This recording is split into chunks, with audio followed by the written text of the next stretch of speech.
People who get locked into a vision. All right, that's it, man. That's their drive. That's their passion. Critics don't matter. This don't matter. They're going to do whatever it fucking takes to be the best at what they do.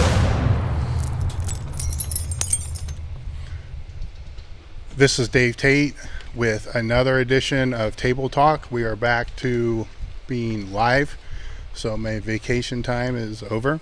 And my guest today is Justin Harris. Justin and I go back, God, we're probably to a point now where we don't want to tell people how long it's been.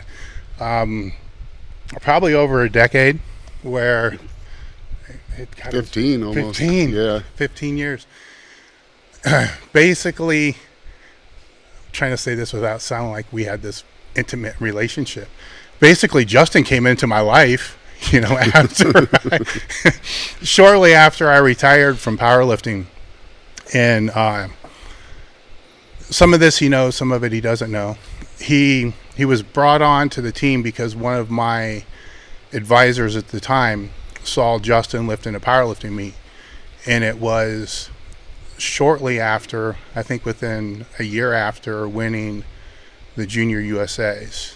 You were prepping, you were in off-season getting ready to prep for North Americans or the USAs? The USAs.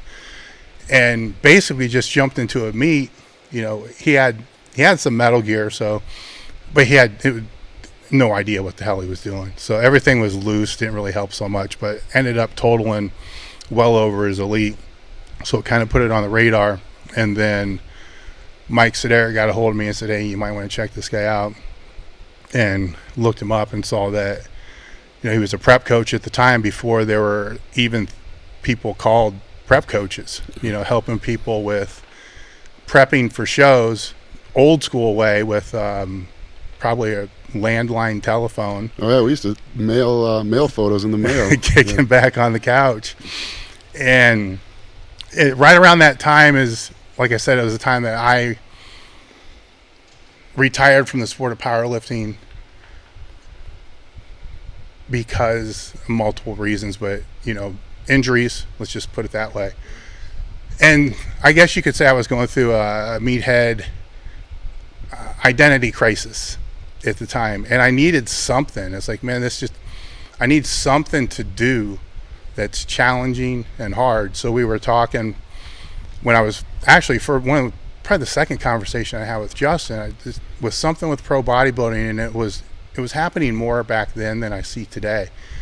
People would turn pro and within the first year put on like 15, 20, some people even 30 pounds of lean body mass in a year. And I was trying, for those that don't understand bodybuilding, but you understand powerlifting, that would be like getting your elite total and then within the next year putting 40% on that elite total. I mean, it's like ridiculous. Like, you're already at the top. And I knew it couldn't be drugs because they had to take everything possible to turn pro. They were already pro. They're already pro. So, and I'm sure the people who are trying to be pro are doing more drastic things than the people who are pro. So I couldn't figure out, what it was. And I asked him, and his reply was something along the lines, well, it's easier for me just to kind of show you than, to actually explain it all. Like, fine, fuck it, I'll do it. And then so we spent the next, it was about a year, because I was as fat as I am now. Maybe not so fat, but close. I had a lot of body fat to lose, but I also had a lot of muscle that was in there. So by the time, and I did tell him from the start, I did not want to be any closer than 4 weeks away from a show, because I've done shows before and I knew that sucks. And so we managed to do that, and brought him on the team at the time. So while this was all going on, kind of just between him and I, me learning, and it wasn't a pharmaceutical thing. So I want to put it out there. It wasn't a pharmaceutical thing. Actually, it was a carb cycling thing. It was habits, really, is diligent habits and almost becoming a robot, to where everything is regulated. I can remember not going into Columbus because I didn't want to pack a cooler, and it would take me too long to get there and back before my next meal. And then under a certain body fat percentage, and I remember this because I dieted down 4 or 5 times. Once I got under 8% calipered, my brain quit working. Oh yeah. You know, well, it would work after I ate for a half hour. Yeah. Then I would stare at a wall for an hour and a half.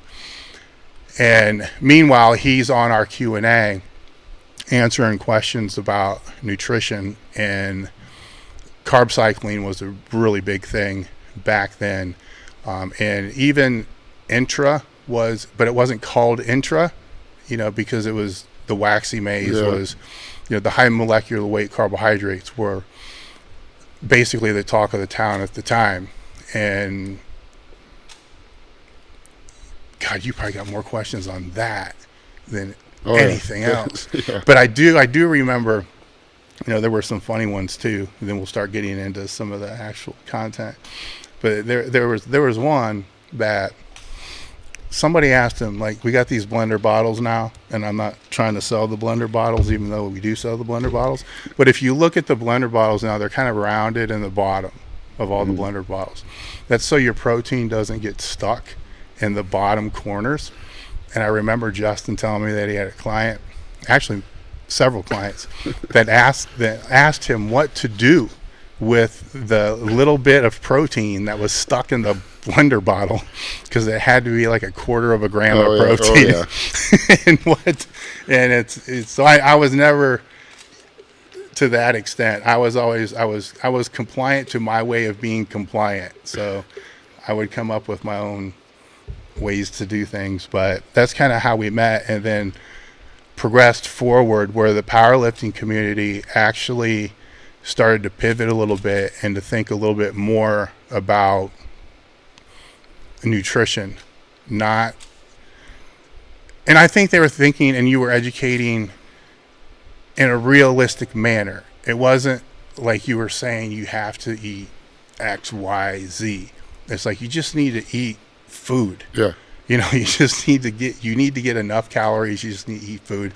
You took what everybody already knew and said it in a way that they understood, because you were strong, big, jacked, and could say it intelligently, where everybody else is just saying, dude, if you're trying to gain weight, you really don't need to fucking worry about any of this crap. You're covering everything. Now, if you're trying to cut a weight class, things are different, you know, and kind of going on from there.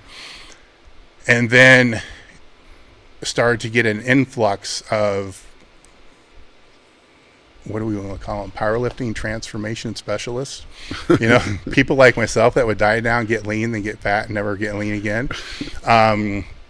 So you went through those phases, and then you decided to step out of the industry, kind of. No, I did. Yeah, and it was regretfully, but yeah, I did. Yeah, and that was it was for your education. Yeah, I went back to grad school. So you went back to grad school you already had your master's though, right? No, I have a lot of college. I never finished a master's at that point. Yeah. It was all nutrition and exercise science at that point. And so I decided to completely change course and do math and physics. And so at that point I was starting over from scratch, having never even taken a college physics course. So I guess I didn't really start back in grad school. I started back, took a bunch of math and physics classes, and then took the physics GRE and applied to grad school. And so, I didn't go through the full undergrad, but I did a couple years of basically a second undergrad also. Now, when you were competing, you were working as... echocardiographer. Yes, so reading echoes and the heart. So I want to put that out there because, you know, one of the rants that I've been on for the past couple months is that if you compete at a high level, you can still fucking work and earn it and get a degree and build a profession. And, you know, here you're reading echoes, you know, which is, you know, now you just don't go into the hospital and say, here's my job application, let me do this, you know. So he was, did you have to get Sir, what the hell? Certification? I mean, with Yeah, license? Yes. I've never actually worked in a field that I have a degree in. Yeah. I. But you needed a license to. You were supposed to. Yeah. Hopefully, Beaumont Hospital is not paying attention to this. Yeah. But I never did that. I took a I took a 4-day course in Philadelphia. It was a continuing education for people who already had the degree, and was lucky enough to, I guess, not get noticed when on my application, or I think actually when I first hired on, you didn't quite have to be officially certified. I don't remember how it worked, and so I got lucky to get in without actually having the degree. I mean, I had the degree in exercise science, but I did not have a degree in echocardiography. So, Well, a point I should probably put out there so people understand this is, we've already established that I've known Justin for 15 years.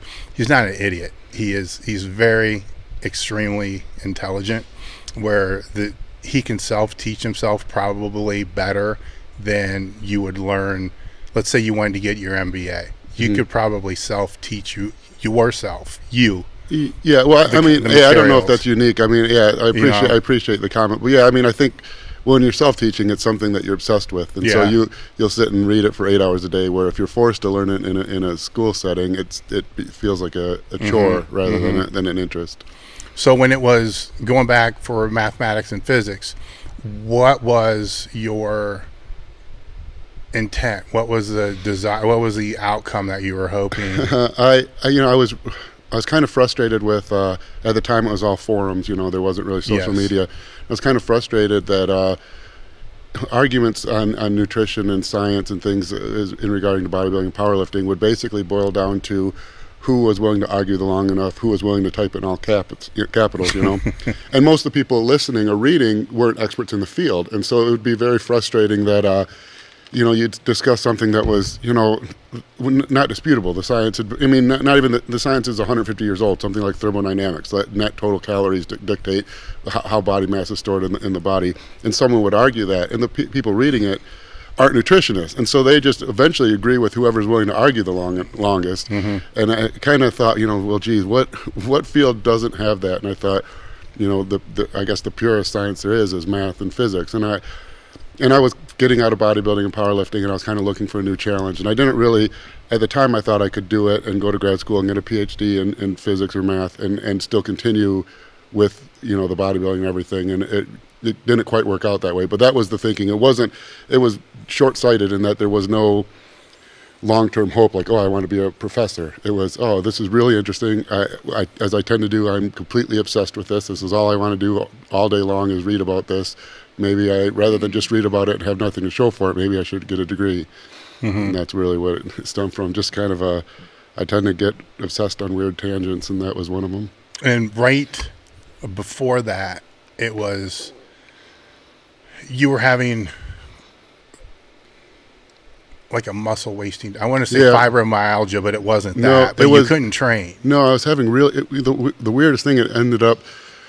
We can go into this deeper because I just had another recent issue, possibly an autoimmune type thing, but it seems to have been celiac, which I'm hesitant to comment on because everyone loves to make fun of the gluten-free crowd, but it turned out I have celiac disease, and so all the food I was eating was just, I was running a fever for almost 2 years straight, a low-grade fever, and all these aches and pains, and it got to where I couldn't work out because I would just be crippled. I'd had to have the flu immediately after every workout, and it's like, since I got my first weight set when I was 7, so the only thing I really remember my whole life was wanting to lift weights, and so having that taken away was really tough, I guess. And I think, I don't know if it was the math and physics kind of grabbed me as much as I was looking for something else to become obsessed with when my baby was taken away from me, basically.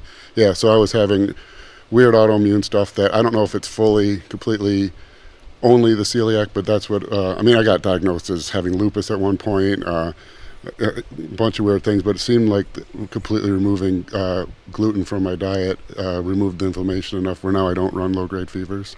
How long did you have to remove it before you noticed a difference in your training? Oh, pretty cool. I mean, I don't know, maybe not the training, but as far as like daily life was almost immediately. And I can even say exactly what happened. I was having all these issues. They didn't know what was going on. Like I said, one doctor said I had lupus, and another doctor said, no, you can't have lupus. We went out and did something with my wife's family or something, and I had like 3 beers. And the next morning, I was completely hungover, and I thought, God, what's wrong with me? 3 beers, And something clicked in my wife's head, and she thought she thought celiac. My wife's a dentist, so she has a medical background, strong medical background. And so I was like, well, I'll try anything. And it was almost immediate as far as feeling better. The fever started going away. And then training, I don't remember, I feel like it was pretty much immediate. Like within, I was able to work out again and more or less be normal almost immediately. Maybe a week or 2. Really? Yeah. So it came back. Yeah. I mean, it was 10 years ago now, so it's hard to remember exactly how. But I remember the struggle, because the struggle was a couple years. At least it was 2 years of every day having a low-grade fever, And it was, because I did my last powerlifting meet in 2008, and there was a while there where I was trying things that I thought might be causing inflammation. Like I was trying to do no supplements for a while, and that wasn't working. And 2008 was my last powerlifting meet where, I had a great meet, but my training was terrible before that. And that was in the spring, and it was probably late 2010 before I finally got it figured out. So it was 2.5 years of, for a while I completely stopped training, which was really, really rough to do. And I was completely lost, and I had it was, looking back, it's like, I'm sure I was depressed. I don't think I realized as much at the time, but looking back, it's really depressing to even think about, because I feel like there was like a period of my life where I was a different person. I wasn't me. And I think largely it's because the only period of my life where the gym wasn't a cornerstone of my life was that, that period of probably 1.5 years or more where there was really no training at all. And I was just lost as a person. So what's going to happen if that day comes and you can't train? That's like every meathead. I just think you'll deal with it when it happens. It's like, it's like, am I going to need to be on hormone therapy the rest of my life? I'll deal with that when it's what happens like with hip replacements, or we'll just grind this one until I can't grind it anymore, and then so I guess I don't know what'll happen. But I think about that a lot, because I can't imagine being 70 years old and still, stay, because when you're really excited about training, it's like the night before a big workout, you have trouble sleeping. It's like Christmas morning, and that's a cool thing to have in your life, because I don't think most people have it. So I think about it at some point in the future when that's going to happen. I don't know. I'll probably try to latch on to some dumb hobby that I'm not really interested in and convince myself that I am. I really don't know. Yeah, it is.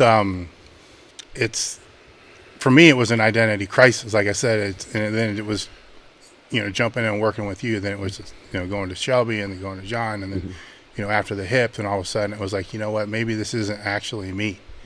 Maybe it's just like J.M. Blakely, when I did the podcast with him, came straight out and said, "Nah, it's what you do. It's not you." And it resonates, and you think about it, and it's true, but it's a big part, of what you do. And when it's a big part of what you do, for me, it's just.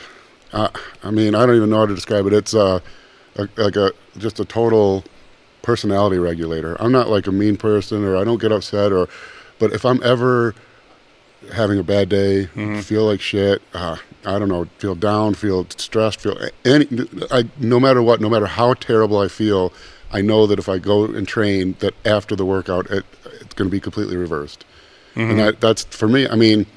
Most people don't have anything like that in their life, and I can think of multiple times just in the last month or two where you felt like crap, feel sick. Maybe the kids are screaming, you're just in a shitty mood, and you don't want to train. You're tired. You just want to take a nap. You drag yourself to the gym, and by the end of the workout, it's like I took a drug. I feel like stoned with happiness, and so I don't.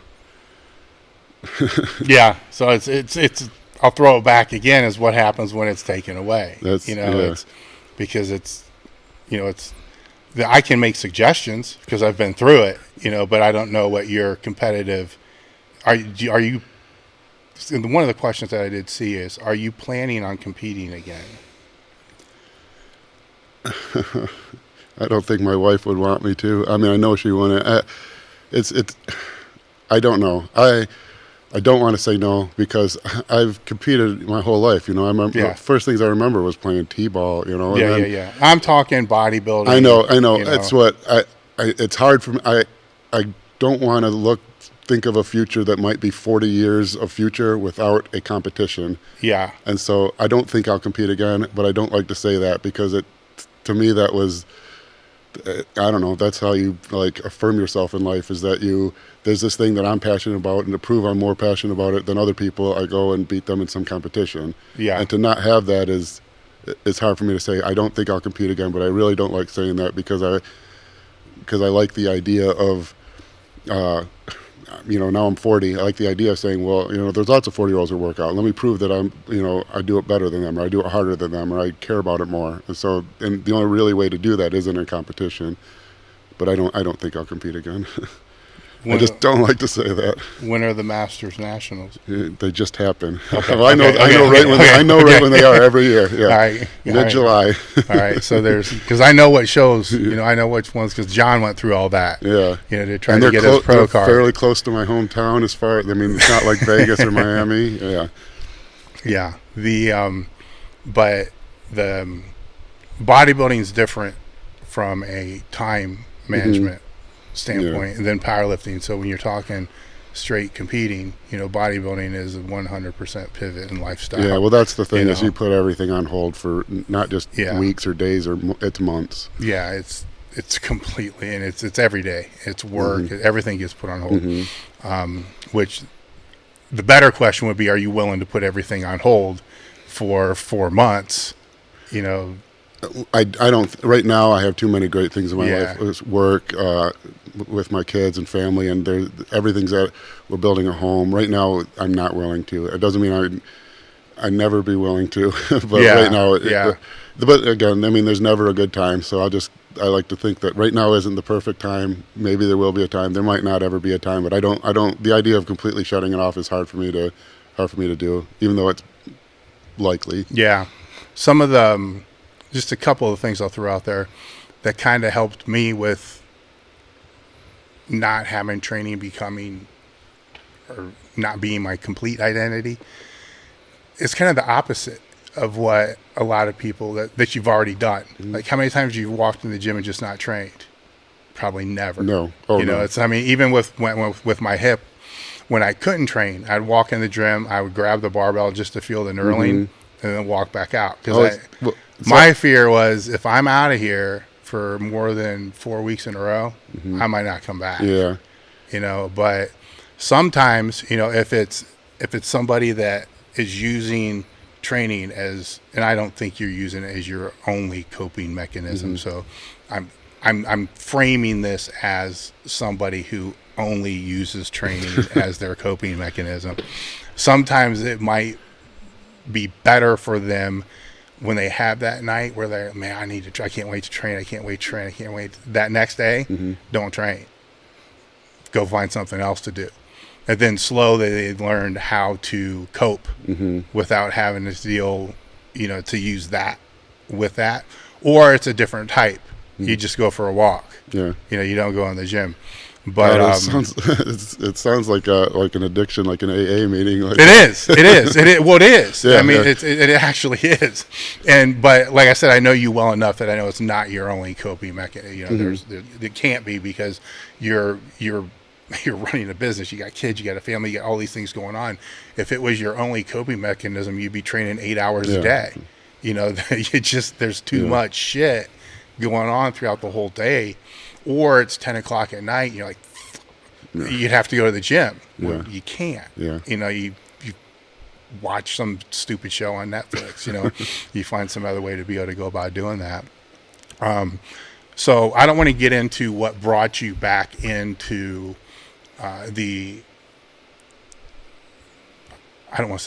going to say consulting industry, because I hate the word the fitness. And to me, the fitness industry and the strength industry are two and completely, they're different worlds. Like the fitness industry, I I don't like it. Yeah. You know, and I'm trying to be as polite as I can possibly be. I think 90% of that's just trying to rip people off. Yeah. All right. Then now when you're dealing with the strength industry and strength sport industry. So with that, I'm going to say, you know, bodybuilding, all forms of bodybuilding, all forms of powerlifting. You know, I guess CrossFit kind of fits in there if it's confetti. You know, it's now you're dealing with, there's still people out there that are trying to rip people off, but it's not 90%. Yeah. It's like 60%. You know, it's 70%. I mean, most of the people out there are generally really want to try to help other people. You know, the ones that are, to be completely transparent, the ones that I think people need to be most afraid of are the competitors that are doing the prepping, online prepping, online coaching, because the only reason they're doing it is to be able to buy their drugs and pay for their sport. That's it. They're not doing it to help anybody. They're doing it just for that. Because if it wasn't for that, you know, if they weren't competing, they wouldn't be training people. Yeah. You know, it's that simple, because you see it happen as soon as they get hurt or they stop competing. Well, now they're no longer, you know, the prep guy. You know, so actually the worst people are the ones that don't know anything. But I think I think a lot of us don't give people credit enough to be able to vet out the complete morons. Well, that's the thing. I think that's the big difference between like the sports, the competitive portion of the industry, and the fitness industry. The fitness industry, you're able to prey on people who know nothing. Yeah. When you're dealing with people prepping for a bodybuilding contest or powerlifting meet or something like that, you're dealing with people who are at least deep enough in the sport that they're looking to be competitive against other people who are in the sport. So they're probably not clueless. I mean, it's you know, like if you say when I picture fitness industry, I picture you know, middle-aged woman sitting on the couch watching, you know, one of those infomercials for some weird banded thing that you can buy, or that thigh thing that Suzanne Summers is, you know, something that they're looking for a quick fix and they know nothing about anything, and it's simply, it's nothing more than a way to take their money really quickly and get out. Health club sales. Yeah. Well, the best health, the highest performing health club is going to be the one that doesn't have any members that actually go to the gym. Yes. So. Yes, exactly. So what brought you back into the consulting? Was it a certain person asked you and you're like, fuck, I don't know. Kind of was, actually, to be honest. You know, because I was out for a while, and at this point I had, you know, finished school, and I knew I didn't want to do physics. It was, you know, towards the end I knew I didn't want to. I just got out, you know, with the degree and left.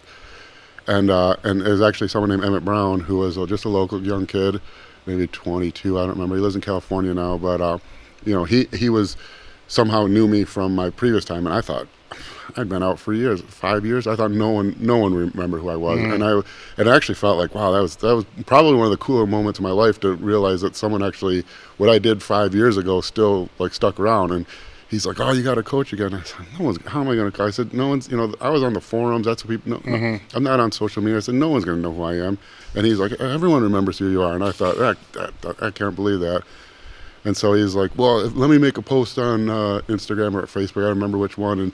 And you'll see if people will seem like they'd be excited, then maybe you should go do it. And I said, yeah, sure. And he did make a post, and people posted like, oh yeah, that's really cool. And it started like kind of traveling around, and I saw it shared a bunch of times. I thought, wow, that's, you know, that was probably one of the like cooler moments of my life, because I was really kind of, I don't want to say depressed, but it was like I took this sidetrack thinking my lifting career was over, and I thought I was trying to take another path that would be fulfilling, and I was at a point in that path where I was, you know, done with the degree, and I realized it wasn't fulfilling and it wasn't what I wanted to do, and I felt like, great, now what do I do? Now I find some corporate job that I'm going to hate, and to realize that previous path that I was missing, there was still some, you know, affection there, was, you know, it was really cool. And so I was like, well, let me, you know, I went online, found the cheapest free website software you could, and started up the website, and it grew really quickly, and it's still growing, and it's bigger than it's ever been, actually. I mean, it's a bigger market. Yeah. Oh, it's a huge market. Well, that's when, like, people say there's no money in, I hear all the time, there's no money in bodybuilding. They have more money than there's ever been. I mean, it's a, you know, you got to work for it now. You know, Joe Weider's not handing out $100,000 contracts, but, you know, but if you're, you know, if you're motivated and willing to work, there's more money than there ever was. Well, there's more divisions. Yeah. Oh yeah. So you got more divisions. You got more people that need prepped. Yeah. You Oh know, yeah. Oh yeah.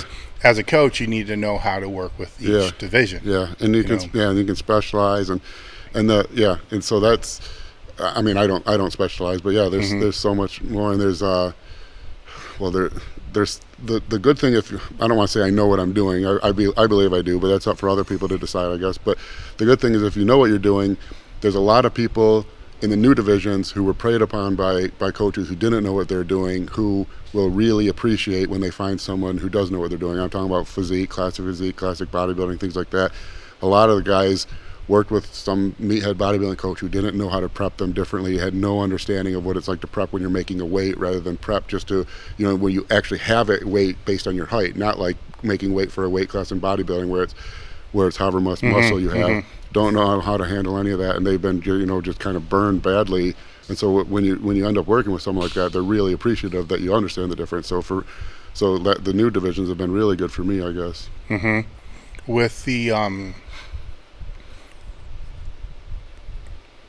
With the divisions, the way that they are, a lot of it's going to be genetic based, obviously based upon that.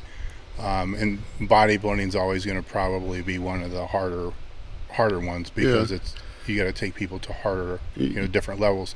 I guess the different what I'm getting at is the people who are prepping the other divisions are going to be dealing with people who they're probably taking their caloric intake far too low. Yeah, oh yeah.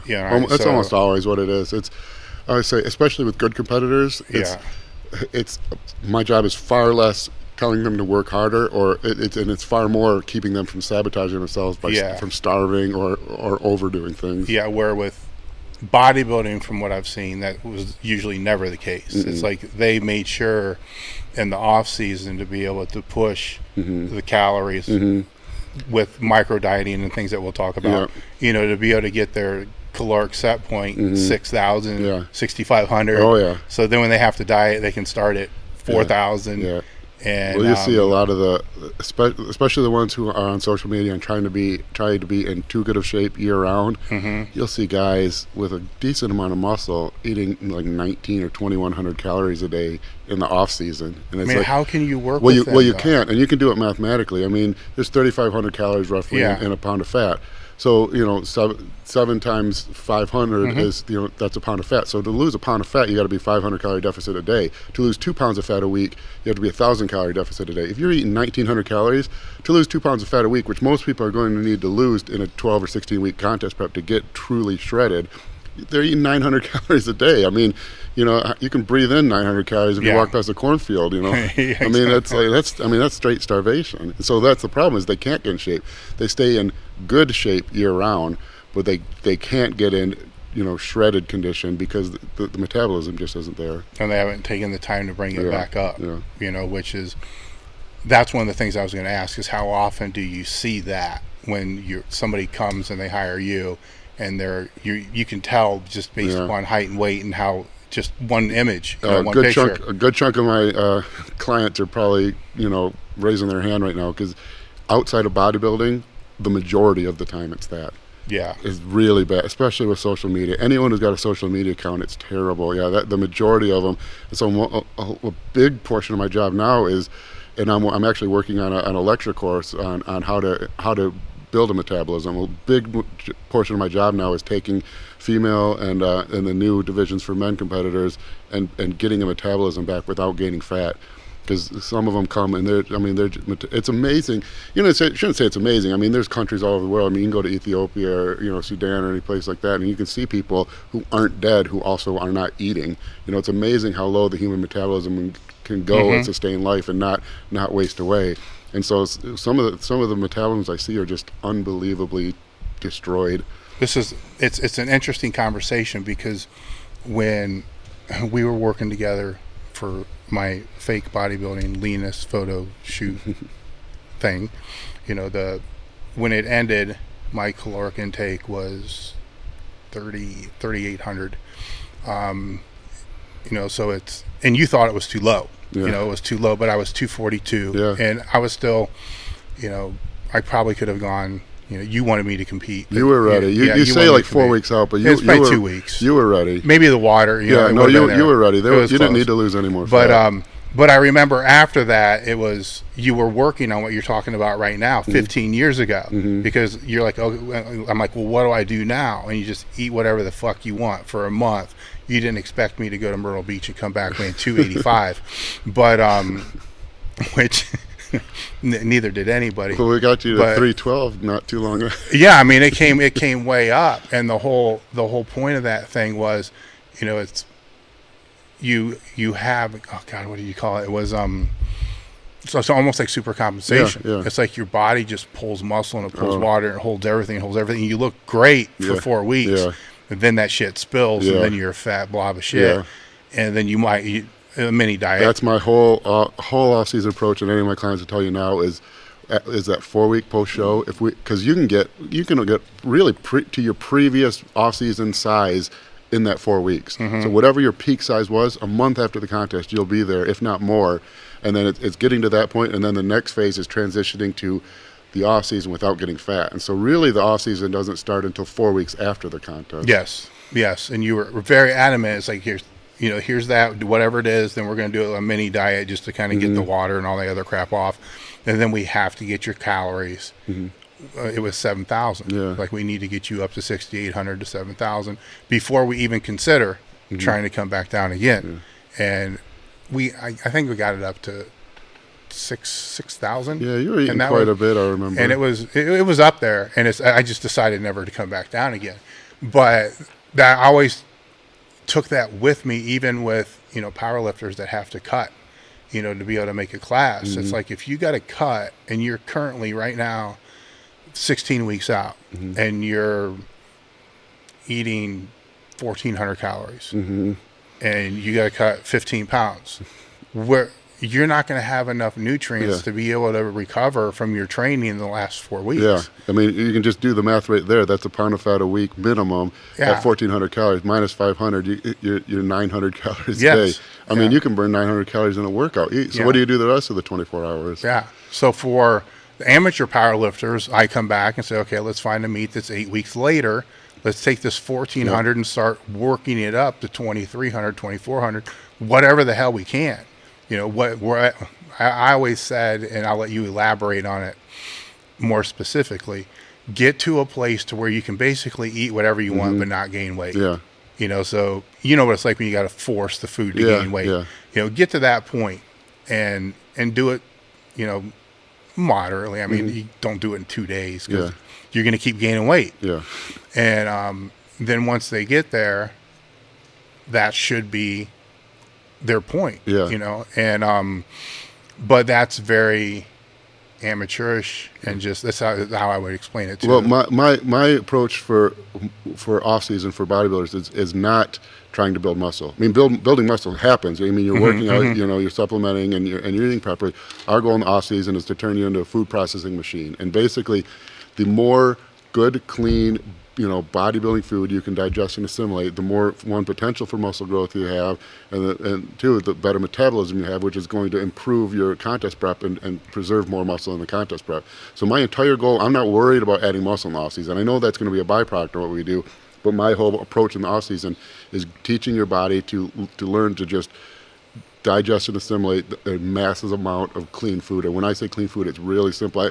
I even go on record saying 90% of being a bodybuilder is meat and rice. Whoever, if you want to be 90 or 95% of the bodybuilder you could be, you can not read another thing, pick any workout you like to do, train moderately hard, train reasonably hard, and I can go into depth why I think training is really the least important aspect.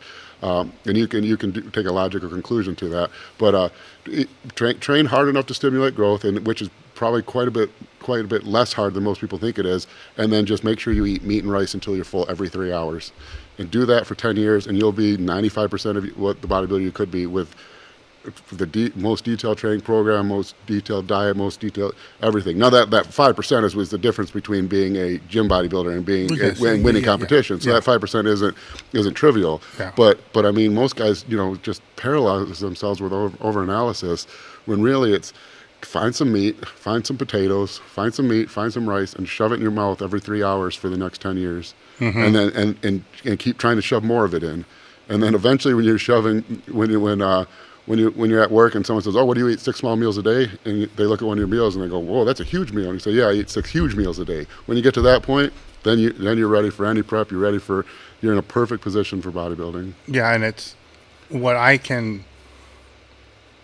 worked with other coaches after you to be able to get leaner just for different methodologies. And they were very, very good coaches. I'm not going to say anything bad. I mean, with Shelby and John, so you're talking top of the top. Top of the top, just different philosophies.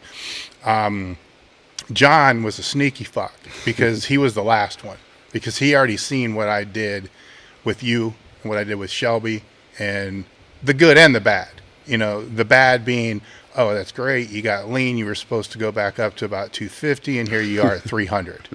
All right, I remember him saying, I'll guarantee not one of these guys had the goal or intention for you to be 312. And I'm like, well, that's probably true, but that was my type of thing. So what he did is kind of got me to the place to where you were, and then he started sneaking in 2 more weeks. He used these little, he'd say, man, there's you see that vein in your shoulder? 2 more weeks, man, that thing's it's going to pop. And, you're in this different mindset. Oh, yeah, you get in that zone. You're like, fuck, yeah, I'll do this 2 more weeks. Then I remember the last one was, he kept doing this 2-week shit for about 6 weeks. Then he's like, look at your abs. And obviously he's got the filter on the camera and he's taking the pictures. Like, there's a vein in there. 2 more weeks, you're going to fucking have veins in your ab. I'm like, fuck yeah, let's do this. And then I remember at that point in time, my calories were probably 2,000. Yeah. I mean, it was fuck. I weighed 220. And I got on the scale that Saturday, and it was like 218. And I'm like, oh, motherfucker, I haven't been 218 since like junior high. And I came in the gym on Saturday, and I told John, fuck you. I don't care. There is no 2 more weeks. This shit is done. And then John looked at me, and he said, now, how much weight did you typically rebound out of every guy you've ever worked with? I said, John, 30 pounds. And he says, what's that put you at? Right where you're, yeah. 250.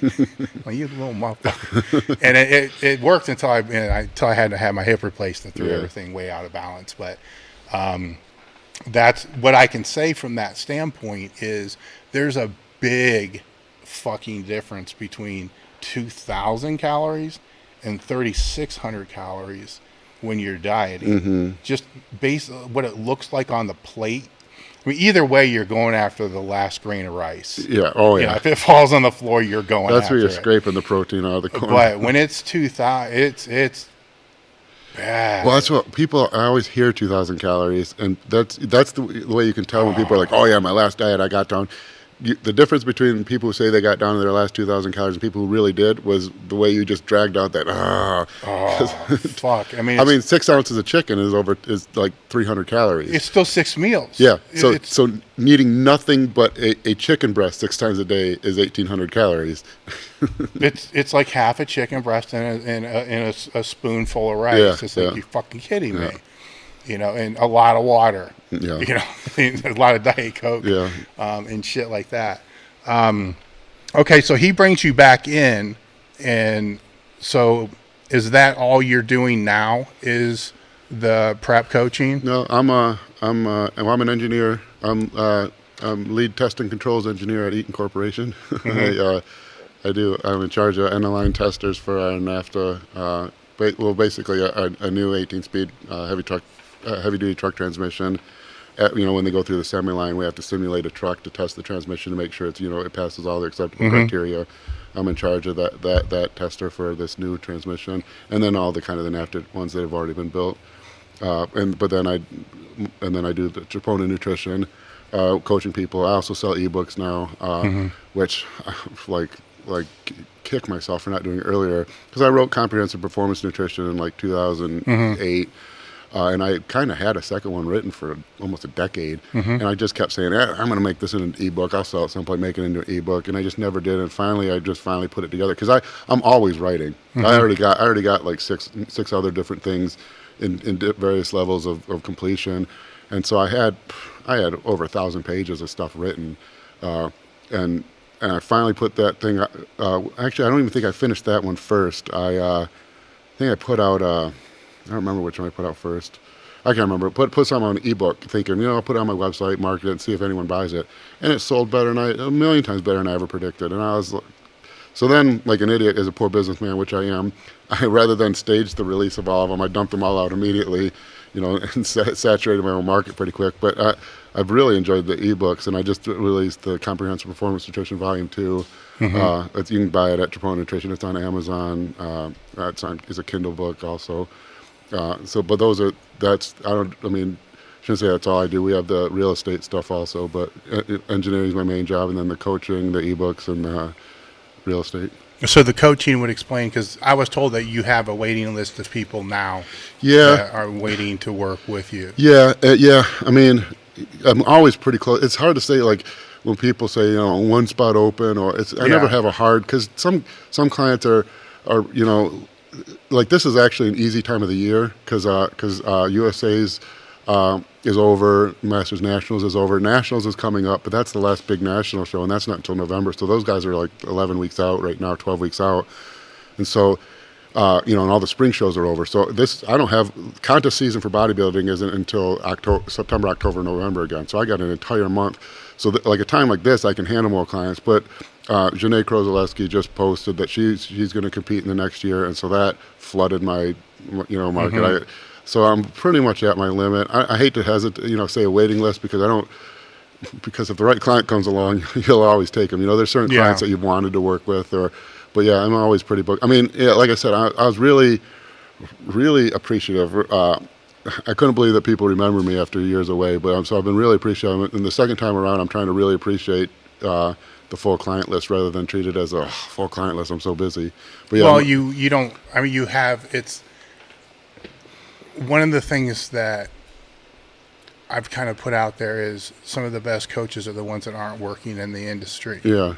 Because you can restrict who you want to work with. And that's Well, that's the other thing. People are like, why do you keep the day job? And I think partly what, part of me leaving the first time was just being a total burnout of doing nothing but coaching. And when you do nothing but coaching, you feed your family, and my wife was still in grad school, so you feed your family on coaching, so you don't get, I guess you could refuse clients, but you're refusing your kid, a new pair of shoes or something.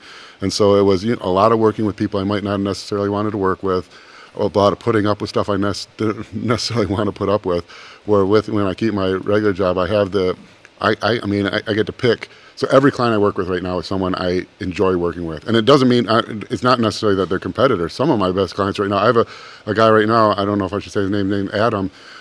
I want to say he was, and he's natural, I want to say he was to go back to metabolism thing, 140 pounds maybe, skinny fat, I don't know how tall he is, but not short, 140 pounds, natural, guy who couldn't add size, and had terrible metabolism. I mean, terrible. I want to say we were around 19 or 2,100 calories.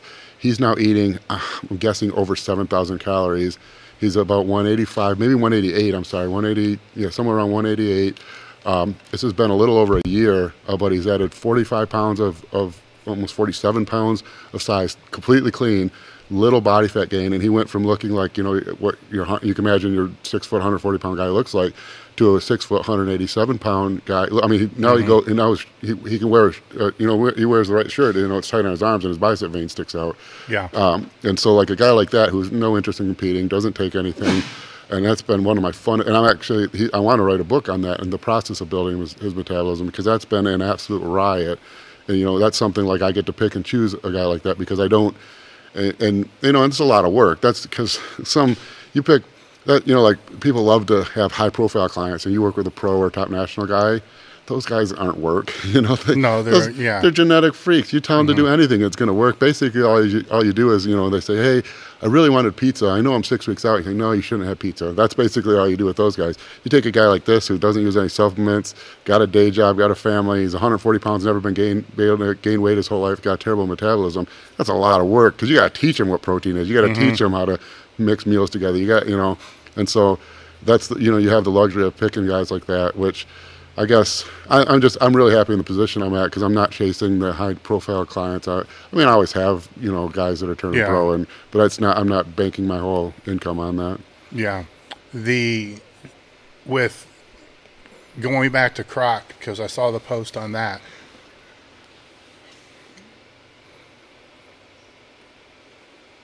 She has got to be how old?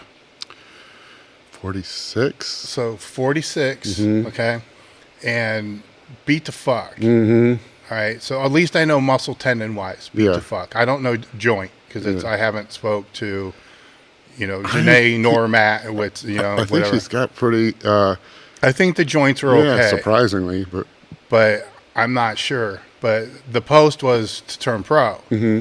and there's the estrogen, Mm-hmm. all the, what's it been, 2, 3 years? How many years since she really, I mean, we've known for forever, but how many years since everybody's, Probably 2015. has it been that long? I think so. So 4 years, I mean, it's like, to the people listening, it's confusing to us because I've known for 15 years, 20 years, forever. So it's a little different in our minds, but the estrogen and the hormones and all this shit that she's was using for that part was kind of off and on. Mm-hmm. Actually, as soon as she stopped competing, so it was off and on, probably a year or two before. Mm-hmm. Before it was, yeah. I think. Well, I don't want to speak for her, but I think because I think in like around 2015 she was going to try to make a comeback, and was outed. Yeah. And I think before that had already started estrogen and then stopped maybe. But yeah, it's been a while. I guess the question that I want to get to is how fucked up is her hormone profile? Has that been tested? Define fucked up because I don't think any of ours is. Well, know what I mean. I don't believe she has any breast tissue growth. Well, you can see the picture she posted. She looks. No, I mean she looks pretty good. I'm check. talking if you're looking at the blood work because we're talking. The thing is, as far as two different spectrums. So I mean, and I don't want to speak as an expert on this. I'm not a physician. Yeah. But as far as the blood work, I mean, being on estrogen is going to basically improve everything that the androgens have worsened. Yes. So HDL is going to be better. Red blood cell count is going to be within a normal range. Kidney function is going to be better. I mean, BUN might be elevated because that's kind of a sign of anabolism. When you're anabolic, your BUN's lowered, but that's not a direct thing because your BUN is going to be elevated because of the high nitrogen in the diet from a high protein diet. But in general, their BUN will be better. Creatinine is going to be much, much better. So kidney function will be better. Liver function will be better. So if anything, it could almost be like a reset where it's like starting. That's what I was wondering. Yes, almost. I don't want. I mean, you might almost be able to push the envelope. I mean, to me, it would be, and I'm obviously no expert Mm-hmm. on hormone profiles, but I've had now that we can get blood work done, over the internet for awesome, $150. Yeah. I get my blood work looked at.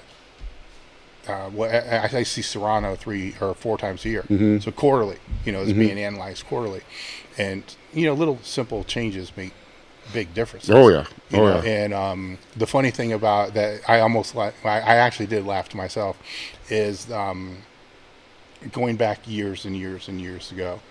There used to be some people I may have known that would take a compound called Heferoid, which were cattle implants, and it was propionate with estrogen. Estrogen, I remember that. And and there was an argument that people wondered whether it would improve growth because of the estrogen, and I'll let you finish. Oh yeah. There are 2 ways to basically use it. You could filter it, and if you filtered it from animal kits, it would take the estrogen out and just leave the propionate. Or fuck it, you just crush it, cook it, and shoot it. And the people who made the best progress were the ones that just said fuck it, cook it, and shoot it. Yeah, and that was really confusing because it used to be everyone just thought for a while it was get estrogen as low as you can, and then that just threw in the face of everything because not only were they not keeping estrogen low, but they were taking estrogen. Yeah. and growing better. I may or may not have seen somebody actually squeeze their male squeeze their nipple. I may or may not have also seen that. But that's what I was wondering is the joint issues. You know, because the work ethic is never a problem. It's actually, it may be, because it may be too high. Because I want to go back to something that you said earlier and really going deep on this. Good. Training doesn't matter. Yeah. Well. Okay. So, yeah. I mean, it does matter. Yeah. I get that. But it's the least important of all variables for bodybuilding. So let's go into that and let's speak. Let's just use Croc as an example because that's a high intensity, basically bust ass, not high volume, moderate volume, because she, you know, it depends on who you're talking to at the time. Yeah, I think she's 100%. No, okay, well, she's changed her name to Janae. So it's I think Janae. but she's fortunately because I'm an idiot and I knew her as Matt for longer than I've known her as Janae. She's forgiving if you say I'm sure of that.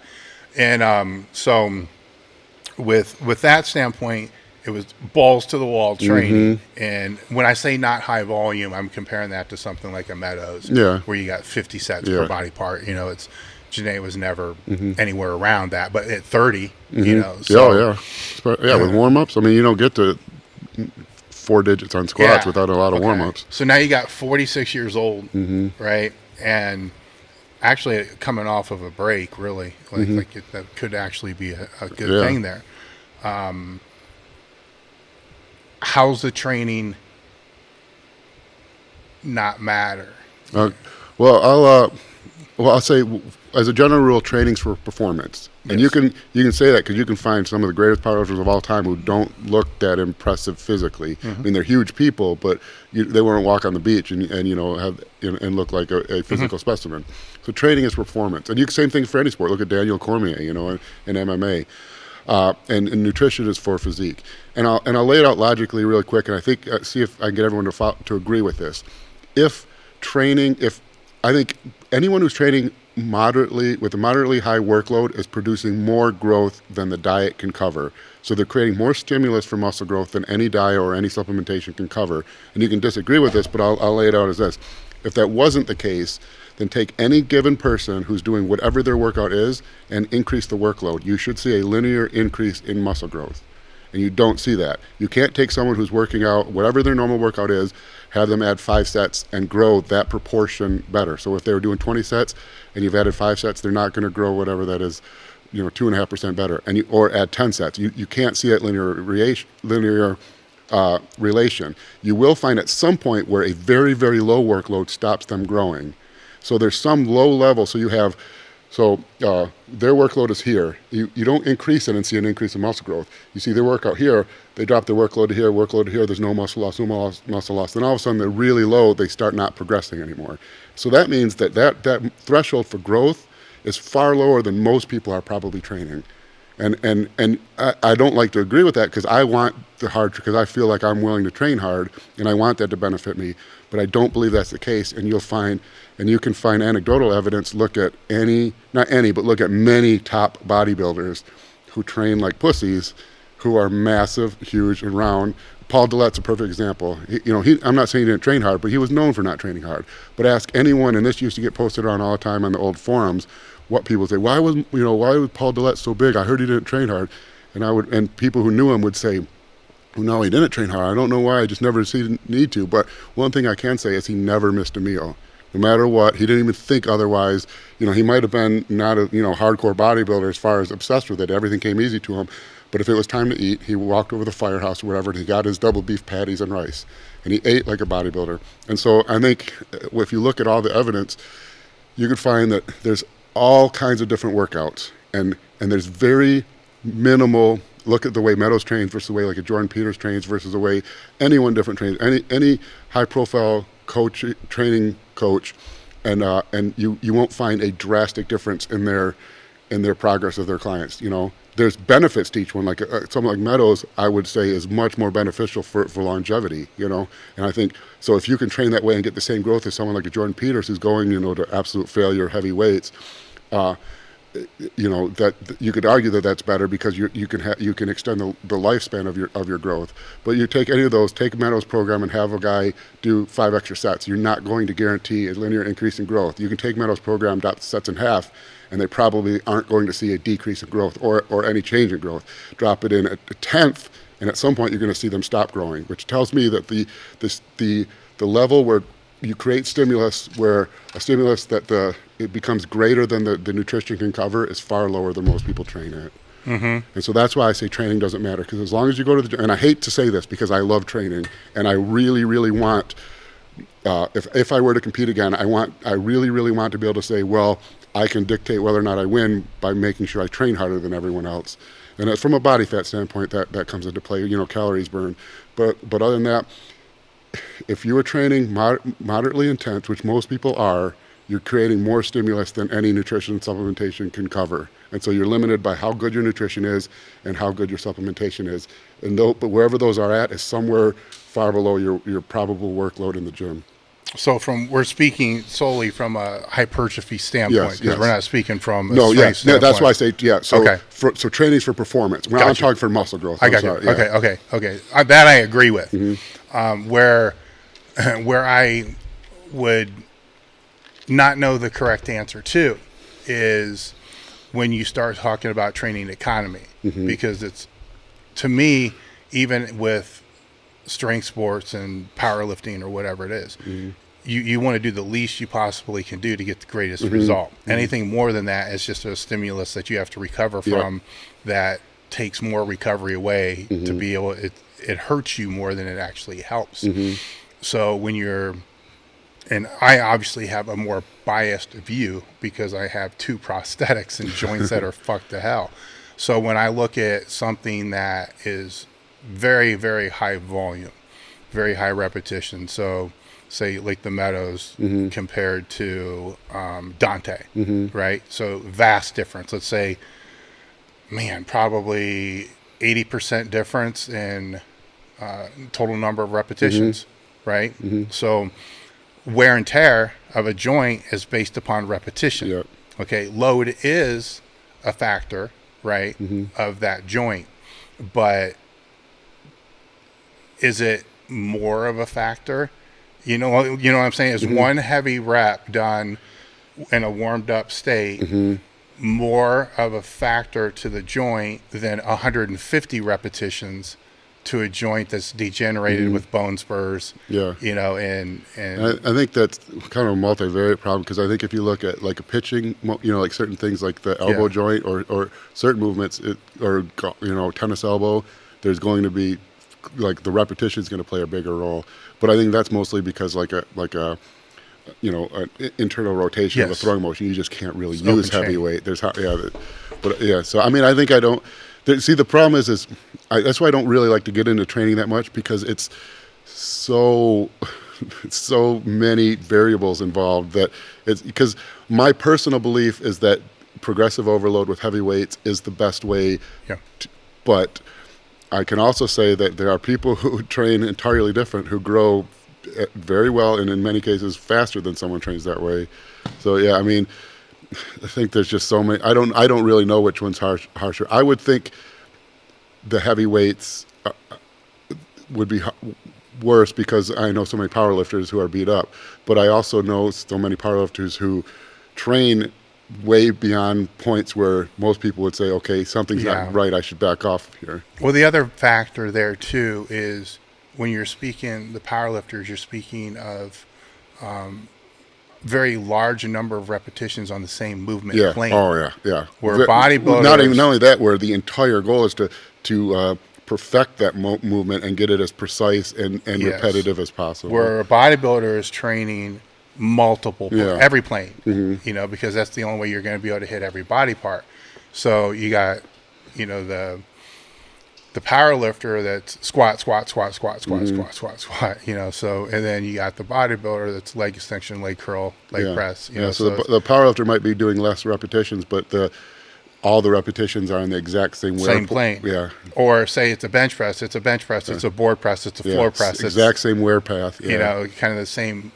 even the slightest change can make a difference in the joint mechanics. But, it's one of those things that I've had conversations with multiple people about. There's never really a definitive answer. Yeah. There's only what you know for yourself. And it's tough to do any studies on it, because how do you make the control group? Do you?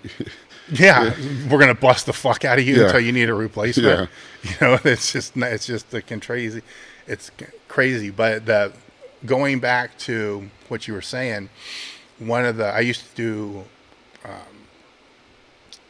seminars, I guess is what you would call it, but it's not really. It was Melsif and he would speak one day, I would speak one day. His was on the Olympic lifts and I was on the power lifts. And he had little camps in his house, and we were, that part was, just instructional. It was fun, teaching, coaching, just normal stuff. But after everybody was asleep, it was just me and him talking. That was, the restoration stuff, the recovery, all that stuff was just great conversations.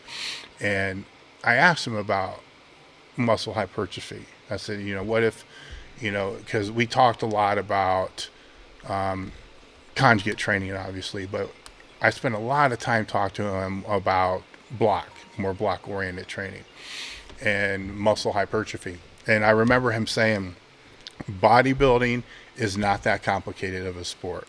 All you have to do is to train the muscle, create enough damage in the muscle that it needs to have recovery, and then feed it the nutrients it needs to recover and repeat. Mm-hmm.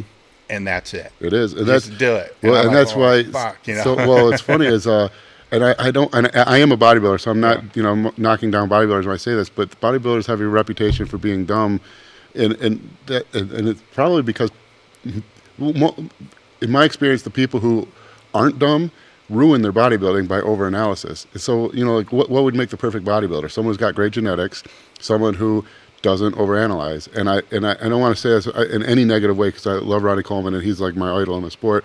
But, he got a training program from whoever, 25 years before he retired, and he did that same workout for 25 years. He went in, his row back day was deadlifts, bent over rows, T-bar rows. His pull down day was, and then he had his chest day with his barbells and his chest days with dumbbells. And, he had his squat, leg press, leg curl day, and then he had his hack squat, front squat, stiff leg deadlift. And so, you take a guy and just, so rather than overthink it, these are the work movements that stimulate the muscle the most. I'm just going to do them for 25 years straight. And then he met Chad Nichols, and Chad Nichols said, eat all this protein, good old chicken, and a bunch of potatoes. And he said, okay, I'll eat a bunch of chicken and potatoes. And he did that for 15 years. Yeah. Without batting an eye, without thinking, and just simple, and that's really true. And that's why, I didn't emphasize this enough. You cleared me when you said for hypertrophy. Yeah. And that's what I'm saying. That's why training for hypertrophy is simple and basic. That's why I view training as performance. Training is for performance, because when it comes as far as hypertrophy, as long as you go in and do anything with a moderate workload, after that it's all diet. No, I mean, if you want to be a bodybuilder and all you're going to do is go in and train, and you're not going to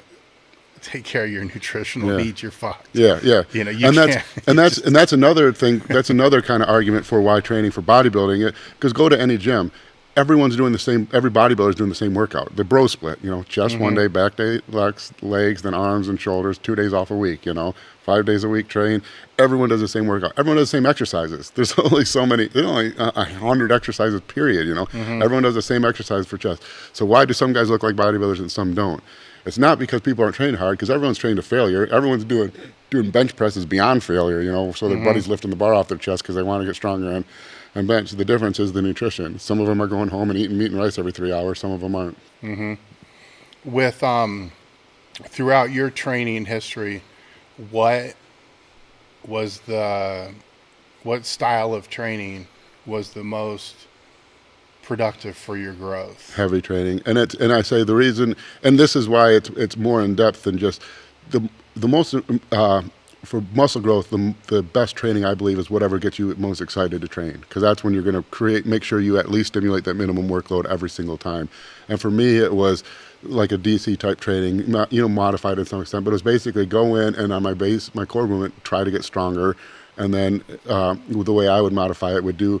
So there's an argument. There's different types of muscle growth, and I don't mean to get sidetracked here, but there's your basic like myofibril growth, where you have the actual tissue, and the myosin and actin, they cross, and so basically myosin and actin's like this, and so myosin goes on, grabs onto the actin onto the myosin, and contracts it like that, and that's a contraction, and so you damage that tissue under the training, and the proteins come and repair it bigger and stronger. And so that's where muscle growth comes from. The only problem is, what is that actual contractile tissue? Well, you take a pound of steak. Look at what that pound of steak looks like. Now dehydrate it down to beef jerky. It's a fraction of the steak. That beef jerky is the myofibril portion. That's the actual contractile tissue. That's 30% or less of the steak. So most of your muscle is not muscle. Most of your muscle is things other than muscle. Blood. The blood from the blood vessels, the capillary density, the arteries, the glycogen storage, the fluid, the water that comes, every gram of glycogen holds 3.5 grams of water. So the water that comes with the glycogen, the sodium that comes with the glycogen, all that stuff. So the majority of your muscle is things other than muscle tissue. And the argument is that there's also sarcoplasmic growth. And that's where like the blood volume, the higher rep stuff, and that's arguably why bodybuilders have a different look to their muscles, a rounder look than powerlifters do. And that's why you've ever heard people say, oh, he's got a powerful look. It's a different type of look. And I think that's because heavyweight strength training, where pumps aren't the primary focus, triggers almost all of that myofibril growth. And it creates kind of almost a denser look to the muscle because it's not puffed out as much. And so my type of training was, if I couldn't go to the gym, if I didn't have a goal to try and get stronger, if I didn't have a weight I wanted to hit, or everyone like my goal set for the day, I couldn't get excited to train. It was just going in to pump weight. And I'm not a guy who goes in to look good in the mirror. I'm usually all covered up. I'm a guy who goes in because I want to set a new PR on a movement. So that was my main goal. But then after that, I figured there's other avenues of growth, and that other avenue of growth is increasing that sarcoplasmic tissue, the non-contractile tissue, which I would figure would come from getting blood into the tissue. Yeah. So after that, I would do whatever to get a good pump. That was my basic go in. Like my back or my chest day, I guess, would be setting my PR on bench or incline, or maybe on bench and incline. Then after that, it'd just be however many sets it took to get a really good pump. Well, part of, and it's weird to talk about DC training because, Dante says everybody explains it incorrectly. So it's just and if you read his stuff, you can kind of see why he says that, because a lot of people do. Were you utilizing on the main heavy movement, the rest pause? Yeah. Not always. When we filmed Project Super Heavyweight, we were doing pretty strict DC. And at that time, which was 4 days a week, which is another thing I struggle with because I've always made my best gains training only 4 days a week, which was hard because I don't want to be out of the gym 3 of the days of the week. But it was much of the time we would do that, and then not the things from the DC training that I pretty much always incorporated when I was really training was progressive overload, which probably at least 25% of the time would come in the form of a rest pause set. On the heavy things like squats, you're not going to do rest pause. And then the other thing would be the Widowmakers, a set for like around 20 reps, and which for me those best movements were squat, because I always wanted to get 500 for 20. That, and I don't necessarily think they were the best for my leg growth, but I got so excited about those days trying to set a new 20 rep record. And then for back, the seated low rope rows, which I always try to explain and have a hard time explaining it. It took my back from like my worst body part to my best body part, I think, because it was the only thing that completely isolated my lats. And so those, and I mean, I probably use them for all the movements, some type of Widowmaker, but basically the idea of a highly focused either rest pause or some type of PR movement to as the main portion of the movement, and then some type of Widowmaker set. Those are the two things I pretty much always did from DC. Did you incorporate the loaded stretching when the camera was around? Yeah. I mean, and not because I don't people realize how incredibly painful that is, and I regret not doing it more, because I think I think studies more now are showing the benefits of that even more than it. I don't think I believed in it as much as I wish I would have at the time when I did those, and especially when a camera was around. But when we weren't filming or something, holding a 90-second stretch with like dumbbells on a fly is, I mean, it gets so painful where you're like, screw it, I don't even care if I'm big. This is not worth it. I'm Yeah. done. And so if I did it, it would be shortchanged. The other thing that looking back really frustrates me is because the one area where I really, really emphasized stretching was my back also, my lats. And same thing, the period I was doing DC and period I was doing direct DC was when my back made the biggest improvements by far. And so looking back, I really wish I would have stretched more on my chest and body parts that didn't grow easily.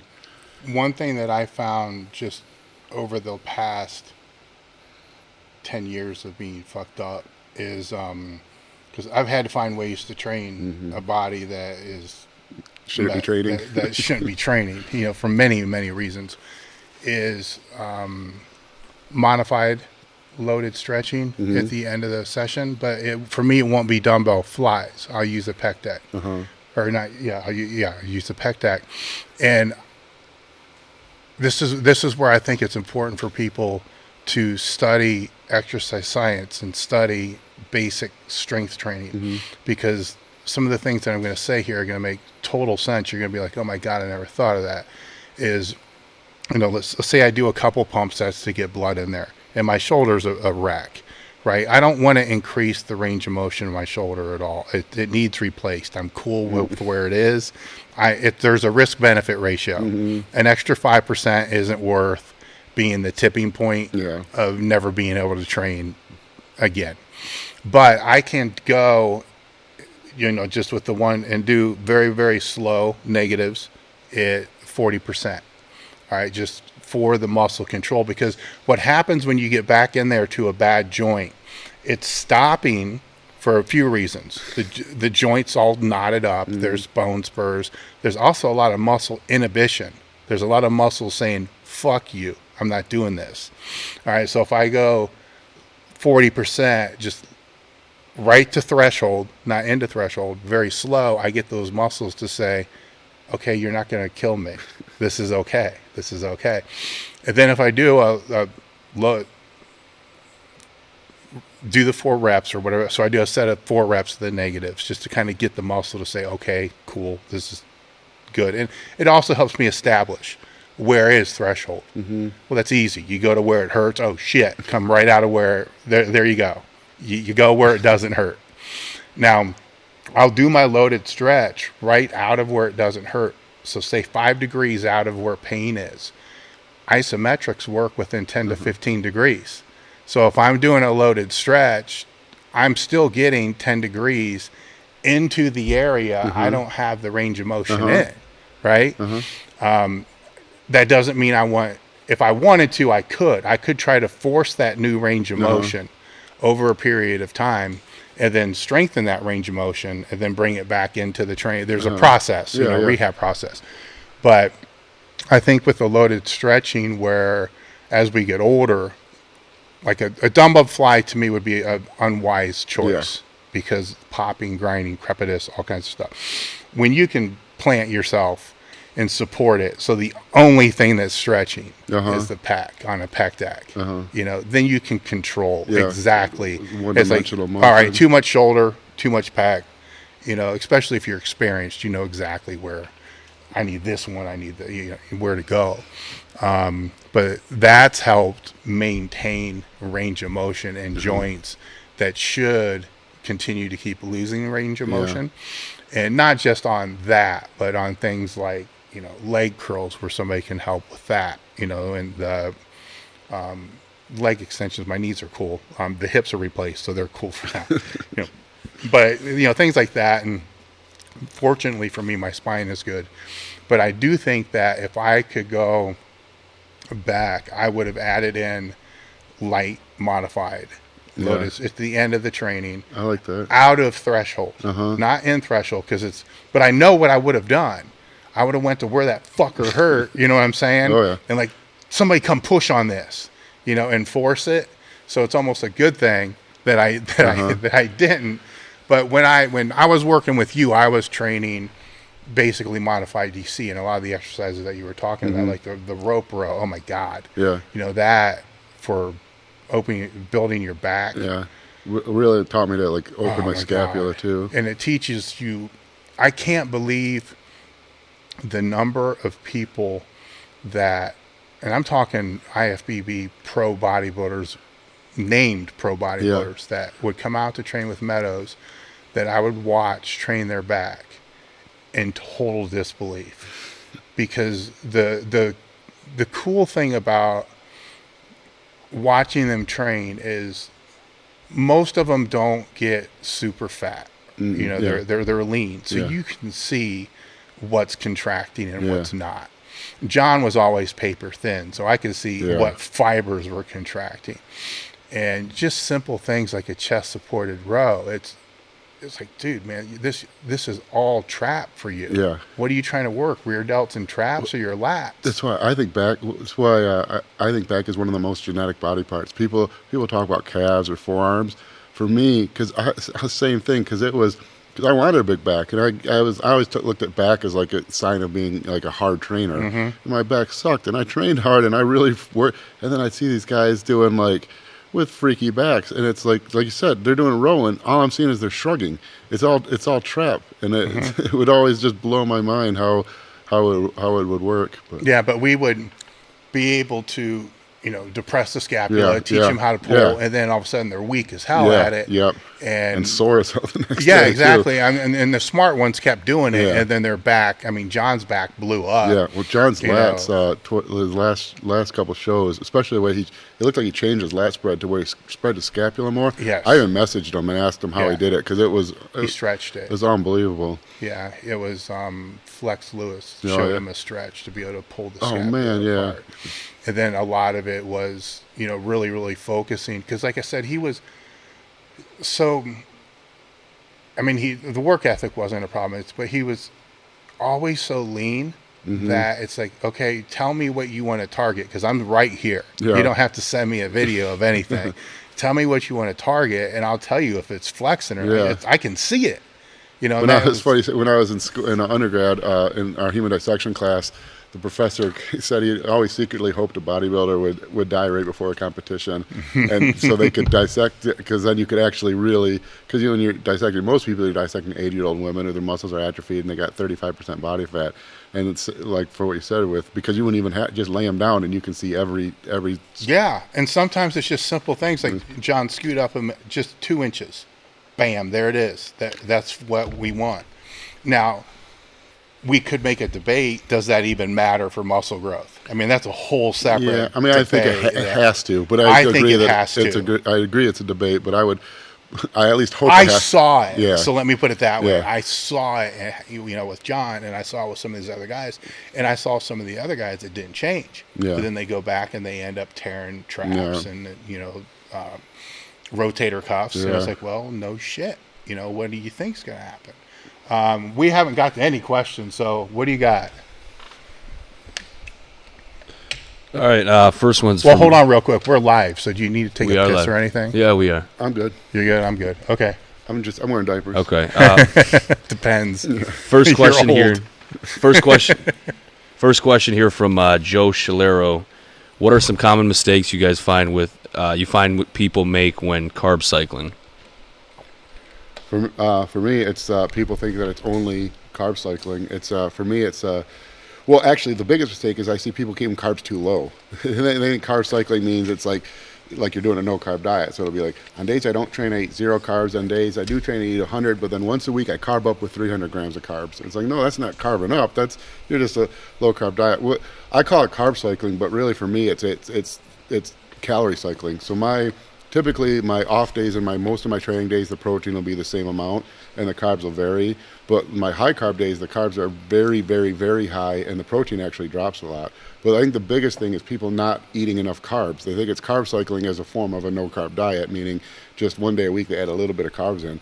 My high carb, that Adam guy I was talking about was eating 250 grams of carbs per meal, 1,550 grams of carbs per day on his one high carb day a week. But that one day a week, and so the whole point of carb cycling for me when dieting is that you go into a high carb day in a glycogen deficit. So someone like my size might store 1,000 grams of carbohydrates as glycogen. So if I go into that day 500 grams depleted, and say my basal metabolic rate allows me to eat 500 grams of carbohydrates, that means I can eat 1,000 grams of carbs while dieting, while in contest prep, and not store a gram of them as fat, because I replaced the 500 grams that I'm depleted. I could probably store more through supercompensation, and I burned the 500 with my natural metabolism. So there's no better way to keep your metabolism high, to boost your metabolism while you're dieting, and do it without storing fat, because I'm eating. So the way thermodynamics works is if you eat more calories than you burn, you're going to store those. If I burn 2,000 calories and I eat 2,500 calories, those 500 calories get stored in my body. They can get stored as fat, obviously. They can get stored as muscle, unlikely, and then get stored as glycogen, as carbohydrates. So if I can create a situation where I'm depleted in glycogen and I increase my glycogen intake in the diet, then I can eat more calories than I burn, and rather than store them as fat, I'm storing them in the muscles glycogen, which then I can use to fuel training. I restore my thyroid function, so I don't get any decrease in metabolism, and I can fix my hunger hormones to some extent, so I'm not as hungry on the other days. I'm going to ring in, just not because I know anything about prepping people, but I do have a minor in nutrition, so I guess I should throw that out there just to brag. It was 30 years ago, so it probably carries no weight. But I'm partially responsible for this. We made a video on a 10,000 calorie a day high carb day that, when I was working with Justin, was one of the things that I was doing towards the end of the training. And what I think has been misunderstood from that is that people didn't understand there was 18 to 20 weeks of dieting before that. I was probably under 5% caliper body fat. Yeah. You were at the point where we were starting to eat muscle tissue, getting so depleted. I mean, it was a super high carb day, and it was. I mean, I go through 3-4 boxes of cereal in a day, So, keep in mind, I wasn't doing a show, so he's not going to sit there and say, look, it has to all be rice. If I can say, look, Rice Krispies has, the same exact amount of carbohydrates. Half the words are rice. And no fat. You know what I'm saying? Yeah. It fit the bill. But I think what happened was people saw that, and then it's like, oh, I want a carb cycle. I'm going to do a low carb day. I'm going to do a medium carb day. Then I'm going to eat 10,000 calories of cereal. And didn't understand that the day before that super high carb day, I looked like a 100-meter sprinter. Yeah. I mean, it just completely, my weight would change 8 to 10 pounds from the 2 low carb days is usually what hit before. And that's a good way you could do the math with it, because you can take a gram of glycogen and a total, like a 1 gram of carbohydrate becomes about almost 5 grams when stored in the muscle. So you can convert grams to pounds and see how depleted you were and how much actually got stored as glycogen. And so you can do it mathematically to see whether or not it worked. Because the thing is that if you don't store them as I don't want to say this because this isn't always the case, but I'll say it. You'll actually gain less weight when you're storing them as fat, because the fat isn't bringing the water with the carbohydrate getting converted to fat and then stored directly as fat, not with the water. So you almost want to gain a lot of weight on the high carb day. That isn't always the case, because sometimes there's a point where you're so dialed in and you're not storing any extra water outside of the glycogen that you don't gain as much weight.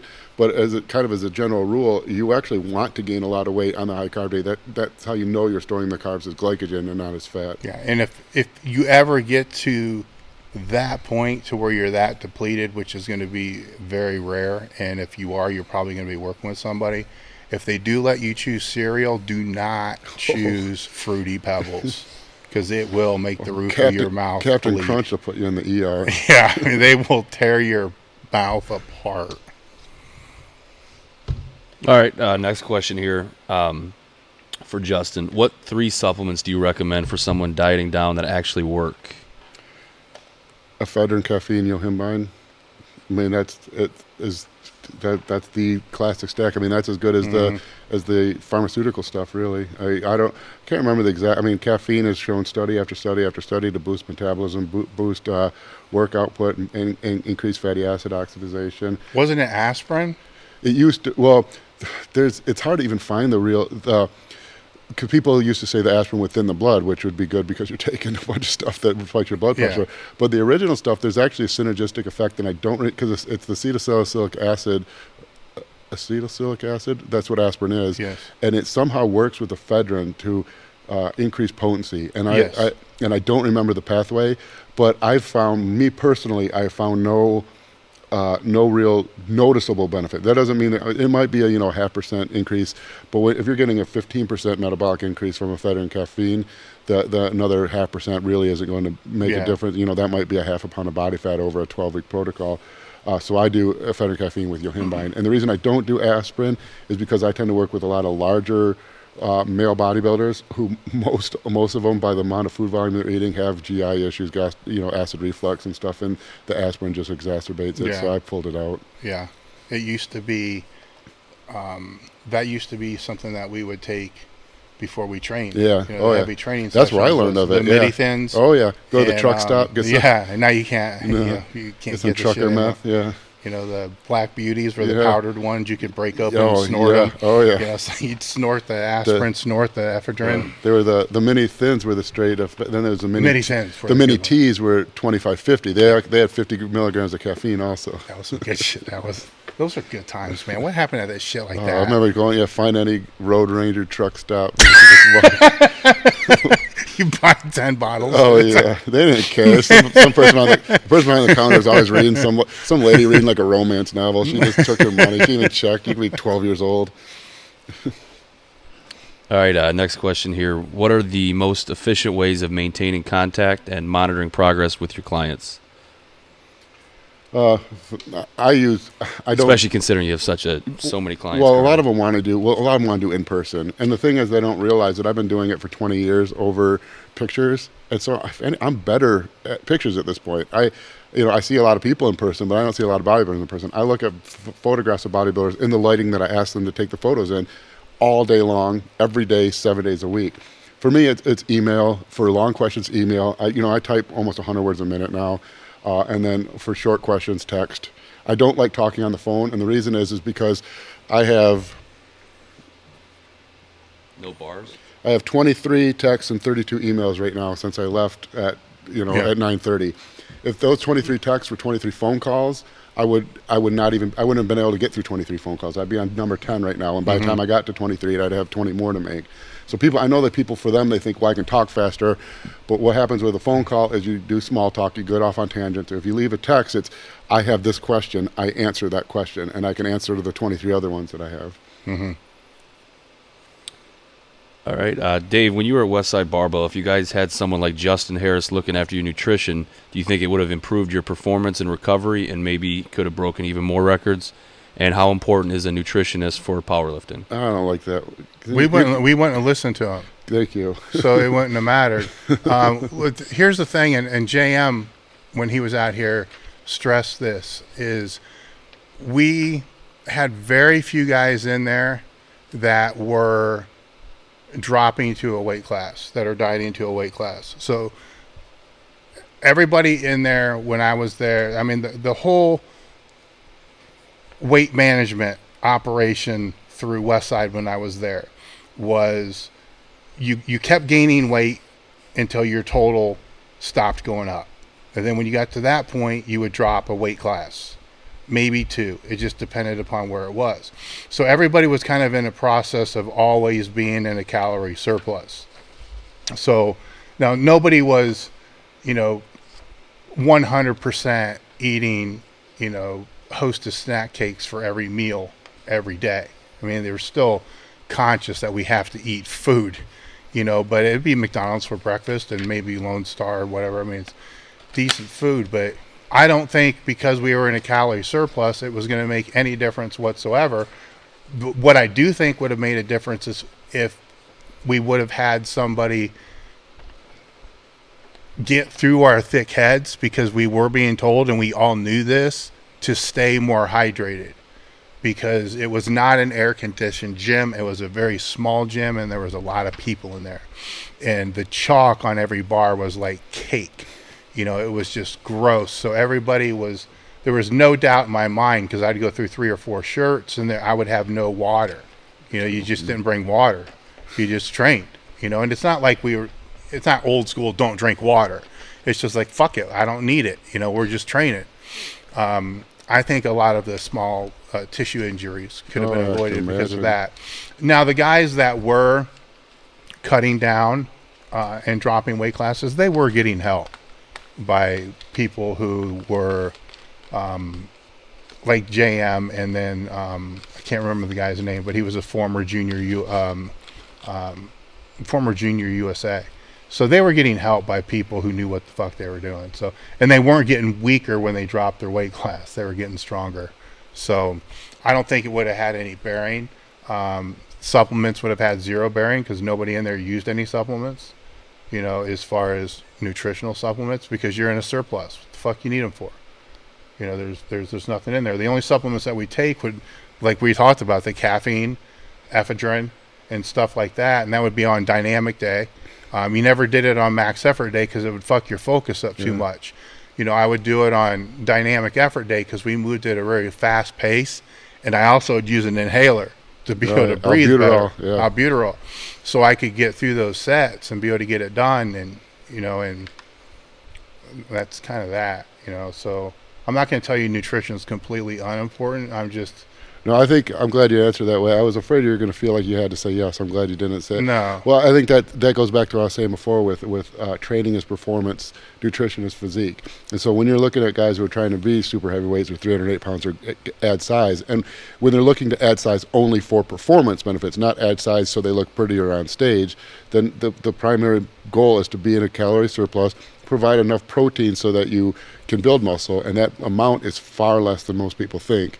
And so the only time it really would become important would be when dieting down for a weight class. So you diet down properly so you don't lose tissue and are still able to make weight. Yeah. And it sounds like that's what guys were already doing. Yeah. And one of the problems that we did have, and I was one of those people, and JM's he's the one that kind of broke me out of the mold, is, you know, Louis always wanted, you know, I came in at a 242 pound lifter and I'm 5'11". It's like, you need to be 308. I'm like, fuck, you know.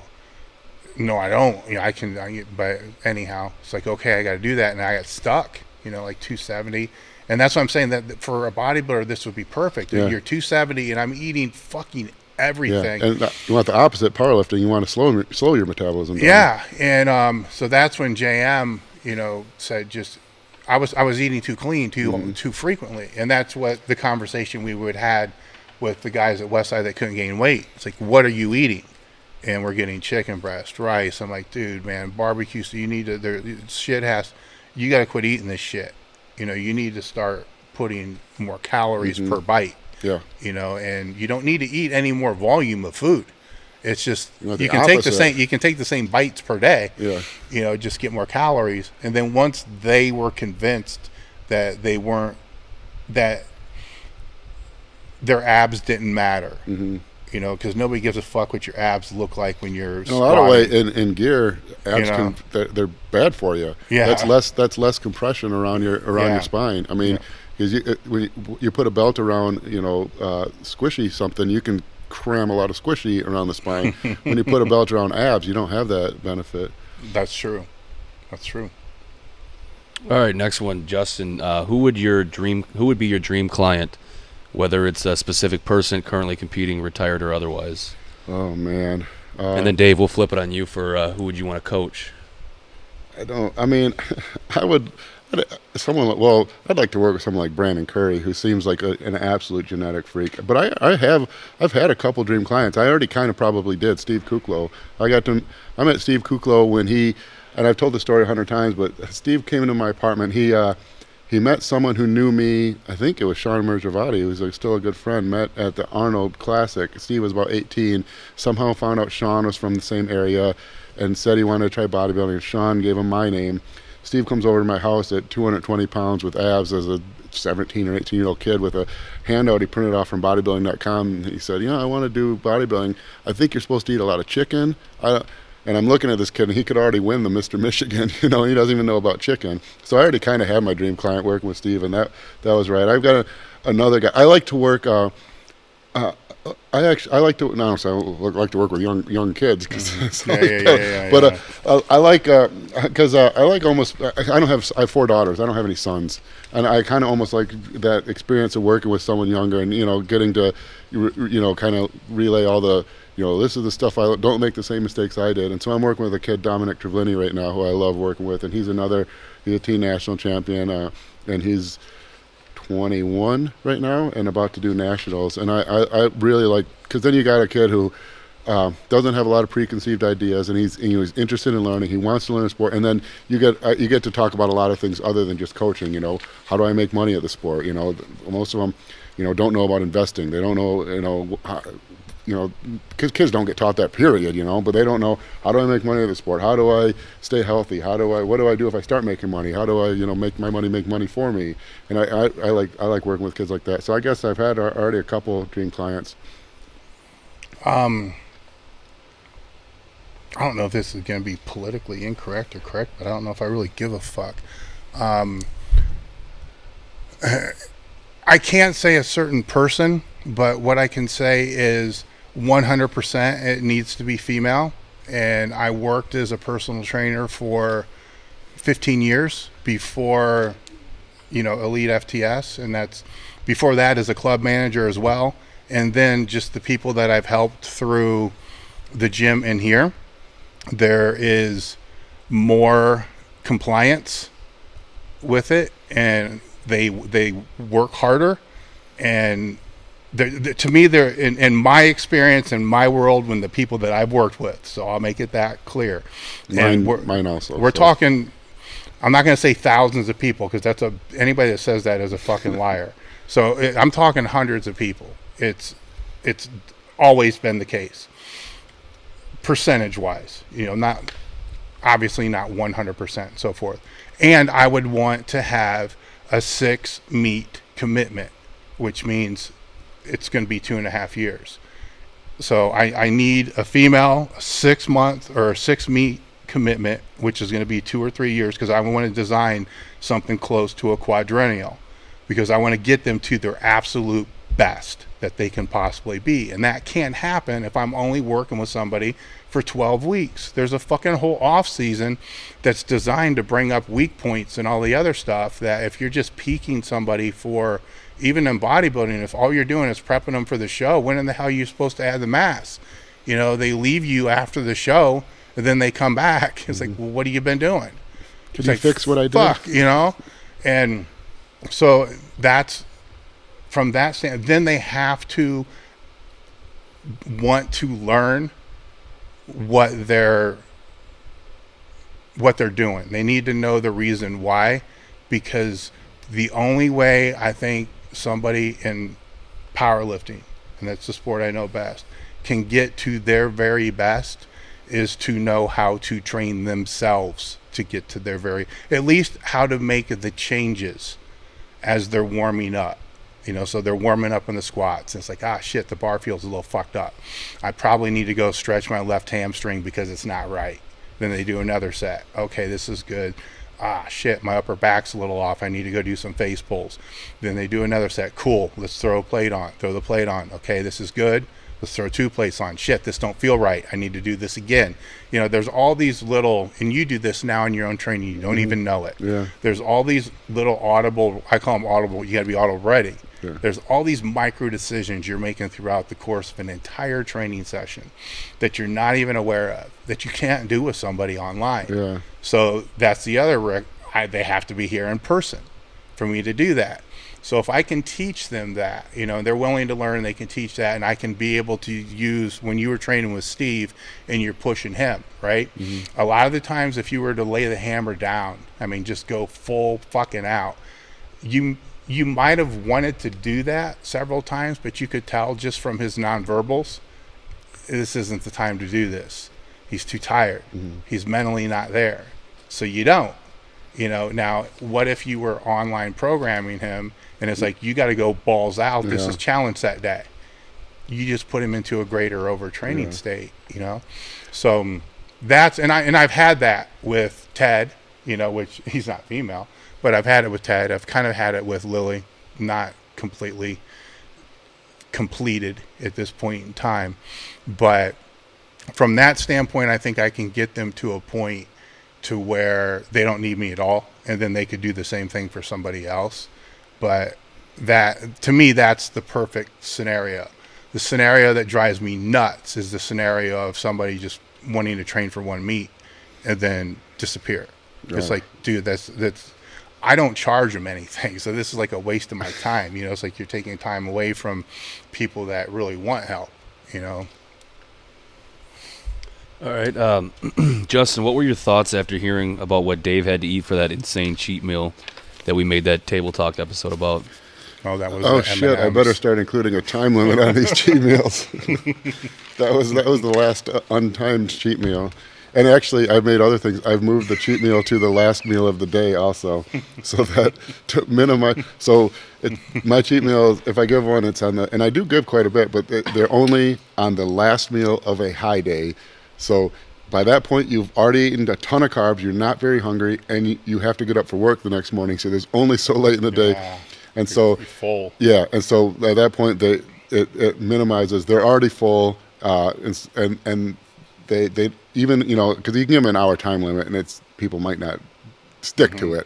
But if I make it the last meal of the day, then even if they try to go over that hour, that means they're not getting enough sleep the next day. So Yeah. I've made a couple revisions. So that's what I thought is I got to fix my protocol. Well, keep in mind this only happened once, right? And once it was really explained to me, how many calories I brought it, because it was insane when he figured it out. 16,000, yeah. I mean, it was insane, and it's like we can't undo this, and like you can't go ride the bike for. Well, that's the thing. Yeah, 3,500 calories per pound of fat. He had 16,000. Yeah, it's like this. I'm like, oh shit, maybe this wasn't the best idea, but Yeah, and I've revised the cheat meal. I guess, I've done a couple things based around that. The first thing I did was immediately put a time limit on it. And then at some point I moved it to the last meal of the day because I started realizing that the time limit's not always adhered to. And then I also kind of refined the rules of the cheat meal to anything you're craving, but it's not an eating contest. You can have anything you want if you're craving it. oh yeah, because they can pound. Yeah, don't go and eat, butter-covered Twinkies just because someone challenged you to eat the grossest thing imaginable. Yeah. All right, any tips for a 280-pound powerlifter with 44% body fat at 20 years old, trying to get the body fat in the 20 percentile or 20%? I'll answer first and let Justin take over. Forget about your lifts for right now. Get your weight down. 44% body fat at 20 years old is putting yourself in a very compromised health position for the long term. So, and forget about what he say he wanted the body fat percent to be. 20s. 20. Fuck the 20s. You worry about the 35. Set more reasonable goals, and your lifts are going to be what they're going to be. You're probably actually going to get stronger, but I'll let Justin go over from I like what Dave said. He said, worry about 35. That's the most important thing. Don't worry about the end goal. Worry about what you can do to be better tomorrow.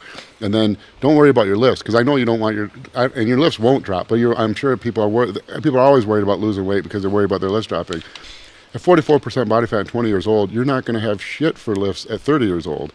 You're not going to be 55% body fat and setting world record totals. So if your lifts tomorrow, don't worry about your lifts tomorrow. If you want your lift to be better 5 years and 10 years down the road, you got to get to a body composition that's going to allow you to lift the type of weights you're going to want to lift.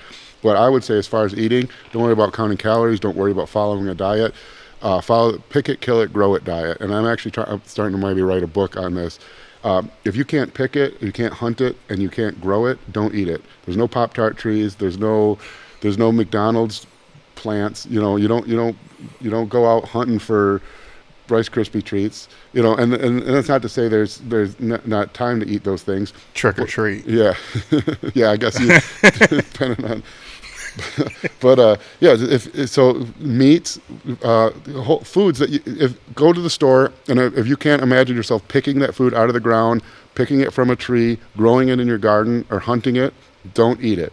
And then you can eat as much as you want if you stick to those foods, and that's going to get you down in the 20s as quick as anything will. I forgot something here that's, I think, really important. Don't worry about your body fat percent, because as Justin was speaking, I was trying to figure out how fast my body fat percent dropped.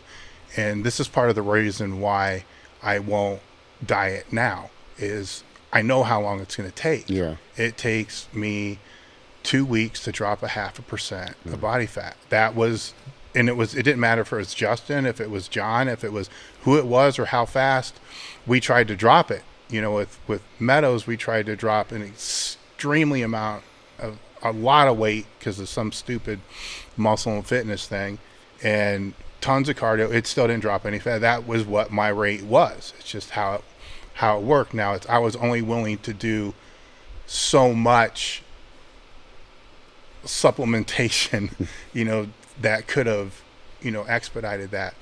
But I think you're going to get discouraged if you're worrying about a number that's going to drop slower. The body weight's going to drop for him faster than the body fat. So the body weight's going to come down. Then after it initially, he's way up there, he's going to probably drop. I'm thinking Josh McMillan dropped. God, that was crazy. Did you work with Josh? No. He dropped like fucking 20 pounds in a week. Yeah. Once you get that first drop, it's going to slow down. And you're going to get to a consistent pace, which is maybe for him 4 pounds a week, I bet. Then go on the scale, and don't weigh yourself every day. When you're trying to gain weight, you weigh yourself every day at night before you go to bed. Well, that's the problem is that you can, especially at that size, you can fluctuate body weight 10 pounds in a day. Yes. You can't fluctuate 10 pounds of fat in a day. You can't fluctuate 10 pounds of fat in a week. So the scale can change more in a day than the true body fat can change in a week. So all you can do is track trend lines. Weigh yourself once a week or something and make sure that on average you're losing weight week to week. But like Dave said, I won't even worry about weight. I would worry about you have today. You know that you're eating terrible.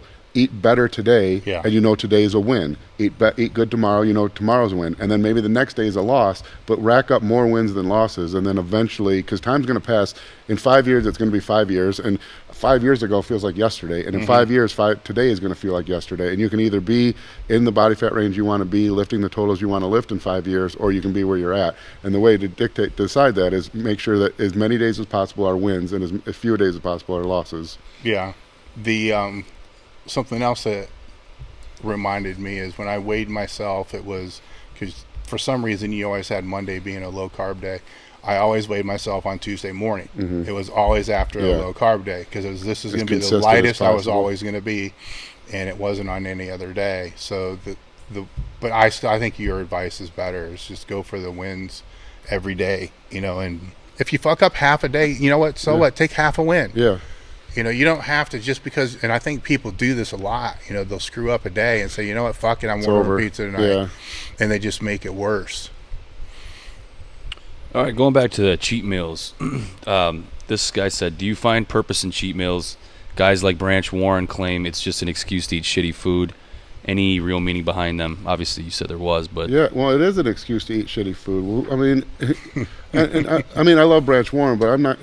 You think Branch Warren's been competing since 93, 92, 91? You think he's hardcore. Too. But you think he's never had a cheat meal in 30 years? That's there's nothing magical about cheat meals. What's magical about cheat meals is that when you're starving and you're dying and your family hates you and you have no energy and you want nothing more than just to eat some garbage that you know is going to give you some mouth pleasure, and the idea that you can't for the next 4 months is pretty damn daunting. But knowing that I in 6 days, if I get one cheat meal a week, knowing that no matter how terrible this is, I only got to suffer for this for 6 days, and then I can go ahead and eat what I'm craving.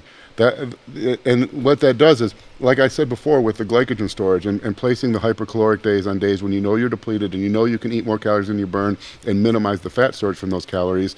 Having the cheat meal on that day is predictable. We understand what it's doing, and we know we're minimizing the negative effects of it, so that it's part of the diet. Where if we don't do that, and on this low carb day, this is our main fat burning day, we're low carb, we're killing it, we're doing a double cardio session, and this is our biggest fat burning day of the week, and you spaz out and go order half the menu off McDonald's on that day in an unplanned cheat meal. Now we went from our main fat burning day to a fat gain day, and that ruins a whole week. Where if we plan that cheat meal, and people aren't robots, and and maybe some people can stick to no cheat meals for 16 weeks, but it's 3,500 calories for a pound of fat. If you're a large person and you're normally eating 800 calories in a meal, and we change that meal to a cheat meal and you eat 1,600 calories, which is a more likely cheat meal where you go and eat a bunch of burger and fries and have a beer or two, so you had 800 extra calories. So now So once a month you gain a pound of fat. So that cheat meal means over a 4-month period there's a maximum, and that's if you store none of that cheat meal. You store every gram of that cheat meal above what you normally would have ate as fat, which isn't going to happen. But even if, worst case scenario, 100% of those extra calories are stored only as fat in the body, you gain 4 pounds. It's a 4 pound of fat difference over a 4-month contest prep. 4 pounds, I don't think people realize how little 4 pounds looks. Take Ronnie Coleman on stage and add 4 pounds of fat on him, and he looks like Ronnie Coleman. And that's assuming in the perfect scenario where with no cheat meals. So that's absolute worst case. Every calorie of that cheat meal gets stored as fat. And not only that, when you don't have the cheat meal, you get none of the metabolic, or you don't lose any of the metabolic benefits. So taking absolute worst case scenario, it makes almost no difference of appearance on your stage. Now, if we don't do that and we say no cheat meals, and 3 times during prep that fat burning day turns into a fat storage day where you had the cheat meal that wasn't planned when you were supposed to be in a pure fat burning state all day, maybe you gain 6 pounds of fat. Now that's worse than having that cheat meal every week with just a few, which is one of those a month that was unplanned. So I think, people aren't robots, and there's no, all that matters on stage is that you look the best. There's no moral victory. No one pats you on the back or gives you a thumb up or a kiss on the cheek because you suffered more than someone else.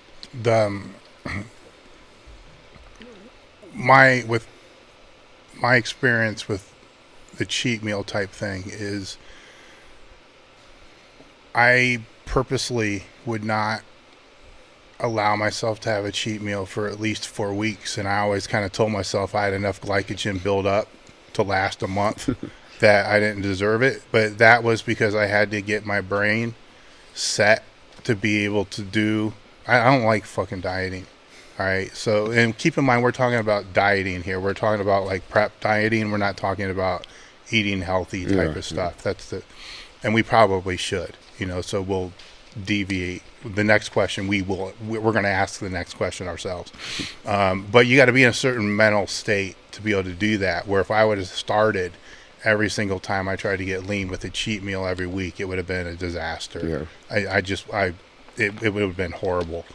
I guess I should say, I tend to, I really narrow my focus because I'm working with bodybuilders, and so I'm picturing someone who's been eating chicken and rice all off season. They're 12% body fat, looking to get down to 4%. Yeah, they're coming in at 20%.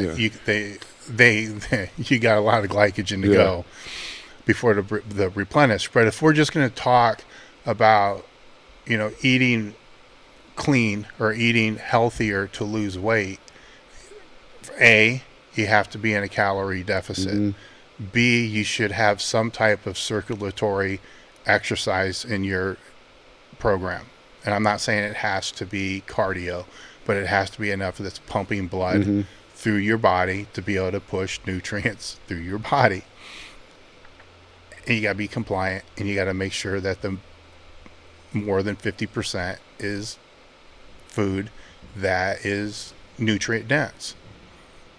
I think that would be my basic, if I was to talk to my aunt and say, look, how do you lose weight? Well, here, first off, just like you said earlier, just make better choices. Yeah. Don't sit here and tell me you're stupid. You know what I'm saying? People act like they're way dumber about nutrition than they are. No, people know. People want to convince themselves that they don't know, but they know. Yeah, people know. There's. We go to what I used to say is, sorry, this might even be off tangent, but off topic. But I used to tell people, go to a restaurant. Everyone has a hard time picking their meal. Most people. There might be 2 or 3 meals that you want to eat, and all 3 of them look like they'll taste equally as good. Start off by picking the one that you know is the healthiest of those 3 options. And the person that asked before, the 44% body fat, just doing that's going to get you moving in the right direction. That steak looks good, those ribs look good, and those fried fish looks good. Well, fried fish is terrible. The ribs are a ton of fat. The steak's much better. Choose the steak. You're still eating pretty damn good. You're having a nice juicy steak at a restaurant. But that's the best of those 3 options. That's a win, which what could have been a loss. Yeah. I think that's the biggest takeaway from just basic weight loss. And you don't need to eat health. You really don't. There's a big difference between health, the way you look, eating healthy food, and weight loss. And actually, if you judge health, you have to decide what your markers for health are. If your marker for health is longevity, then all that really matters is calories. The they got mice living to the human equivalent of 200 years, and all they're doing is starving them, getting them as close to dying from starvation as possible, and it just slows down every process in the body that they live a very, very long time. I'm sure my mom's not listening. No family listens to these things after the first minute or two. But for my wedding, I had my mom lose a lot of weight. We did a calorie cycling. I let her eat anything she wanted. She said she wanted to lose weight, but she would not eat healthy. She wanted to eat M&Ms. And so all we did was we gave her a calorie count. There was calorie count A, calorie count B, calorie count C. And they went up like that. And she went A, B, C, A, B, C, and just rotate eating anything she wanted as long as she was within those calories. And she was, I mean, very thin. You would think she was someone at my wedding. You would think she was, someone who worked out every day and ate super healthy. It's not like where it becomes the challenge, and I think this is where the general public and powerlifters or people who are just training because they love training are trying to simulate. The challenge is when you're taking somebody who you're prepping them, and you actually want to try to add muscle to them while they're in a calorie deficit, all right, which is almost impossible, but I believe it's possible. Well, I'm glad you said it, because it absolutely is, and it's based on hormonal levels, androgen to estrogen levels. So in a case with rising androgens, that is possible, because you can have a localized case of protein synthesis. And the reason it's possible is because protein synthesis is very, very low calorie. If you can convert only 10 grams of protein a day, so 40 calories, that's nothing. So 40 calories a day of muscle, that's 10 pounds of muscle a year. So you can be in a pretty strong calorie deficit and have localized cases where, so I can convert 40 calories a day to muscle and still be in a huge calorie deficit. I mean, 40 calories is nothing on top of a 3,500 calorie diet. So. Yep. And that's, for most though, they're just trying to maintain. It's like, look, I want to drop 30 pounds, but I want to maintain the same lean body mass, or, whatever it's going to be. And I think that people that gym bros, like, that's what I want to do. It's like, listen, man, there's a lot of discipline, that goes into that, and take as much shit as you want. It still isn't gonna happen like that. All right, this one, my son is 7 and wants to start lifting with me someday. At what age do you think it's okay to introduce weight training to him? I got when did Rambo come out? 1985. I was 6. I got a weight bench with the Weider plastic weights the Christmas after that. Got my first lat pull down and squat rack when I was 9. I want to say I wasn't, I don't think there's any, I don't know of any realistic scientific, I don't want to say realistic, I haven't seen any scientific study that showed there's any major negative effects to weight training for youth. I mean, you look at human culture, I mean,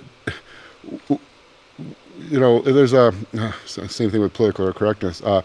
Women begin menstruating when they're quite young, and so from a genetic standpoint, that's when they're adults. That's when, and so if you take a 12-year-old boy and you think that you would worry he's not ready to lift weights because of growth happening, a couple thousand years ago, by that age, you were already battle scarred. So there's I don't think there's any. I mean, if there's problems with him injuring himself from poor form and things, but I don't think there's any risk of heavy weights. And find a national champion wrestler who wasn't already a stud wrestler on probably the national level by the time he was 7 years old. And that's some hard, intense training, hard, intense workouts.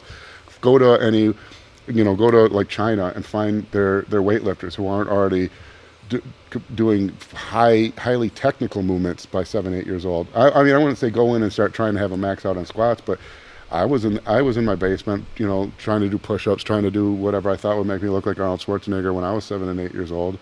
And look at me, I'm awesome.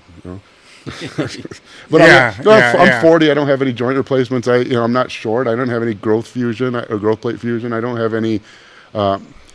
Dave might disagree with me on this, but I don't see. I mean, as long as the only risk is you teaching him terrible form and him injuring himself. But other than that, he's probably playing pee-wee football and at far greater risk for injuring himself than just performing a bench press incorrectly. No, I think they can train. I have 2 kids that grow up. I mean, they came into the gym and carried the handler basket things, So they've grown up in the gym, and one of them trains a couple days a week, and the other one doesn't train at all. I'm not going to force them, because this is going kind of way back to where we started, where you were talking about the gym has been such a big part of your life in so many different ways, that I want that gift for my kids, and I don't want to be the person that fucks that gift up. Yeah, I gotcha. You know, because I push them into something that could actually be very beneficial and help them. So I wait for them, you know, so they're teenagers, but I'm not going to force them, you know, to come out to train. But if they want to, then they will. But at some point in time, they may say, hey, look, I want to do, I want to get serious about training for baseball. I'll be more than happy. Now, if he would have said that when he was 6, same thing. It's just now I would have worked things that are in the developmental process at that time, like visual acuity, balance, coordination, because there's certain physical components that are developed during certain ages of maturity as we grow, as we get better. Like coordination, if you don't, I think the age for that might be 5 to 8. I could be wrong. I'd have to look it up. But I mean, you miss this window. It's not like you can't get better coordinated, but you're not going to be as coordinated as what you could have been. Visual acuity, your ability to take in, things, a linebacker, quarterback, step back, see the whole field. That's developed before the age. I think that's another one that's developed before the age of 10, right? So if you're not doing drills to teach them that visual acuity, and this is one of those things where, if I had more time, I would try to find studies to see what is the visual acuity of the kids that are playing video games on big screen TVs. Because is it better than what it was years later? Because look at what they're processing all at one time. Man. Holy shit. What do you think a quarterback does when he steps back? So is the video games really bad or are they not? I just read something, or I don't think I read it. I saved something that was actually like an article or some research on that. I wish I would have read it. And the other thing that you just said, which sparked something, because I saw a video, the strongman Eddie Hall, right? He was on London Real or something like that, and he was talking about Schwarzenegger was an idol of his because he saw, growing up, he saw his shows, and then you just mentioned Rambo, and it's like, how many people do I know, Meadows with, Rocky and all this sort of stuff.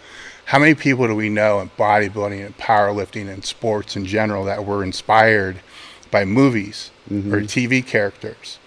All right. Almost everybody I fucking know. Either that or like comic book characters. I don't think I can't think of anything else. That's like everyone. Most media characters, though, right? Oh, yeah. Okay, but why are we now today telling everybody don't watch TV? Yeah. Like, okay, now wait a minute. If all these people grew up, and the people that they grew up admiring were fictitious characters. Yeah. Okay, they were even bodybuilding, right? So you're flipping through the magazines, you're like, oh man, Ronnie Coleman and Jay Cutler and all. You didn't know who the hell they were. The only thing that you knew about them is what the editors made you think they were. All right, so you're looking up to and aspiring to be like a fictional character that some journalist made up. So it's not even the real person. Yeah. Right? But you're aspiring to be that. But so it kind of flips this whole social media is fucking up the world thing on its head, because now those people that you would be looking up to, you actually see who they actually really are by how they post. Yeah. So it's like, oh, this is Dexter Jackson. Maybe you want to be like him, maybe you don't. And now Dexter's a different Dexter Jackson on social media than he most certainly was in Flex magazine 10 years ago when there was no social media, because the writers determined who he was, what he ate, and how he trained. Now So is it good? Is it bad? I Well, mean, see, it's a weird conversation. Well, that's really interesting. Well, I can think of like an analogy as because everyone said, yeah, the TV's bad, movies are bad. Like are we showing a bad body image to our kids? So, like I remember all the articles in the '80s when all the action stars looked like that. Mm-hmm. But then, like as an analogy, if you take a forest, and you say, a forest burns down, and that's terrible. All the wildlife, all the little, rabbits die. It burns down. There's a forest fire. What do you do? So let's prevent forest fires, right? That's terrible. But what happens if you completely prevent forest fires? The dead wood never burns off. So then if a fire actually does start, it burns through and destroys the entire forest, even the large trees, because trees have developed over, millions of years to withstand a certain level of fire and not die. They have a certain root depth, and so the fires that would happen naturally that we think are bad because animals are dying and it's burning down the trees, burns off that dead wood and allows the strong trees to survive. And so you can imagine the same thing. We say that must be bad, so let's prevent fires. But then what happens? Something much worse happens when a fire actually does start later on. All that dead wood burns so hot that it destroys the entire forest. That's that's a poor analogy, but it's the same thing. We say the TV stuff and the media is so bad, but then what happens if we're wrong? And the alternative is much worse. Yeah, I mean, maybe it's yin and yang. Maybe there's good and bad to everything. Yeah. It's interesting though because it's something that I've taken note of because the whole TV thing just keeps coming up. I'm seeing both sides. It's like bad, and the social media is what it is. We can go in circles about that because the thing with the social media is the person can create their own narrative. All right, true or false. Yeah, where that can be seen as good, but Flex Magazine was creating the narrative of what a pro bodybuilder was, which was kind of good because you're like, wow, this is cool. If I'm a pro bodybuilder, I'm going to make money. I'm going to be able to support my family. I'm going to drive a Lamborghini. It's all bullshit. Yeah. So they were creating false narrative, but still inspired a shit ton of people to be able to do it. People who inspired a lot of people who now are driving Lamborghinis. Yeah. So there's still false narrative, but there's also real people that. Well, you say it, John Meadows. So by that falsehood, if he looked up to that, well, now he is the one who is making the money that Weeder was pretending the guys were making before. So yeah, maybe. Yeah, I mean it's a crazy conversation that just goes in circles. What else we got? Because this is gonna get really weird really quick. How did speaking of weird, how did Justin approach the no-calorie barbecue sauce situation with Dave? And explain what that was. It wasn't that. It was not worth looking into. No, I mean basically what that was is. And it's me even before Justin, but Ronnie Coleman had the DVDs. Oh yeah, he's going fucking eating. Chad Nichols has a funny story on that. The fucking ribs and I'm like, fuck yeah, and I'm gonna eat that every day. So when I was on the road with Wendler one time, it's like, man, we got to go back. I got to have the ribs and the rice and the shit. And I was dieting, and Jim's like, this is not dieting. And he said, we don't have apps to look up calories and stuff. He said, there's no way that this is anywhere close. This is probably your calorie allowance for the whole day or 2 days. I'm like, nah, man, this fucking what Ronnie does, it's fine. I was wrong. Yeah. Well, Chad Nichols said as soon as that Unbelievable came out, all his other clients were calling him the day it was released. What the hell? I don't get to eat barbecue sauce. He had to explain that. No, that's Ronnie Coleman. It doesn't count. He's he's not human. Yeah, exactly. So before you explain some of the common mistakes that you see with carb cycling, but can you explain what carb cycling is for some beginner that maybe has not heard of it? Well, it's basically just a way to rotate calories. I mean, there's a certain level. So you need to go eat less calories than you burn to lose weight. The problem is when you eat less calories than you burn, it increases your hunger hormones, it makes you hungrier, and it eventually slows down your metabolism. And so what you do is you can look at it as just from a calorie standpoint as I'm on camera, right? My calories are here. If I eat here, I don't lose any weight. So if I eat calories here, I'll lose a little bit of weight. So now let's say that's your most of your days are right here. So you're losing that little bit of weight.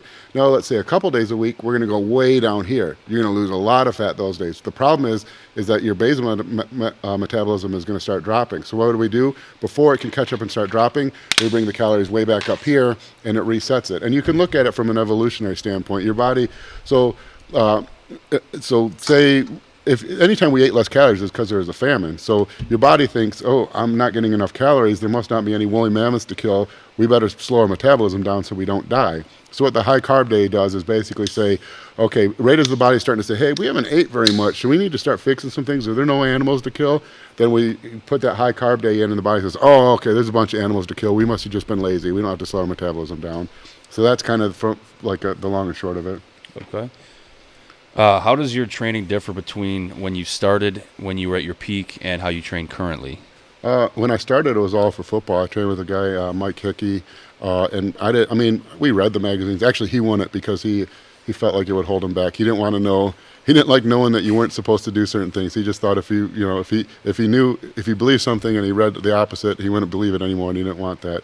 And actually, he progressed faster than me, so I kind of liked his approach. But we didn't know anything about it. I remember we found someone who played at U of M or something, gave us their training program, and I remember it was like cleans, hang clean, squats, a lot of squats. And then the only thing I remember is the only thing you did once a week, you did 4 sets of lat pull downs. That was the only back workout, no deadlifts or anything.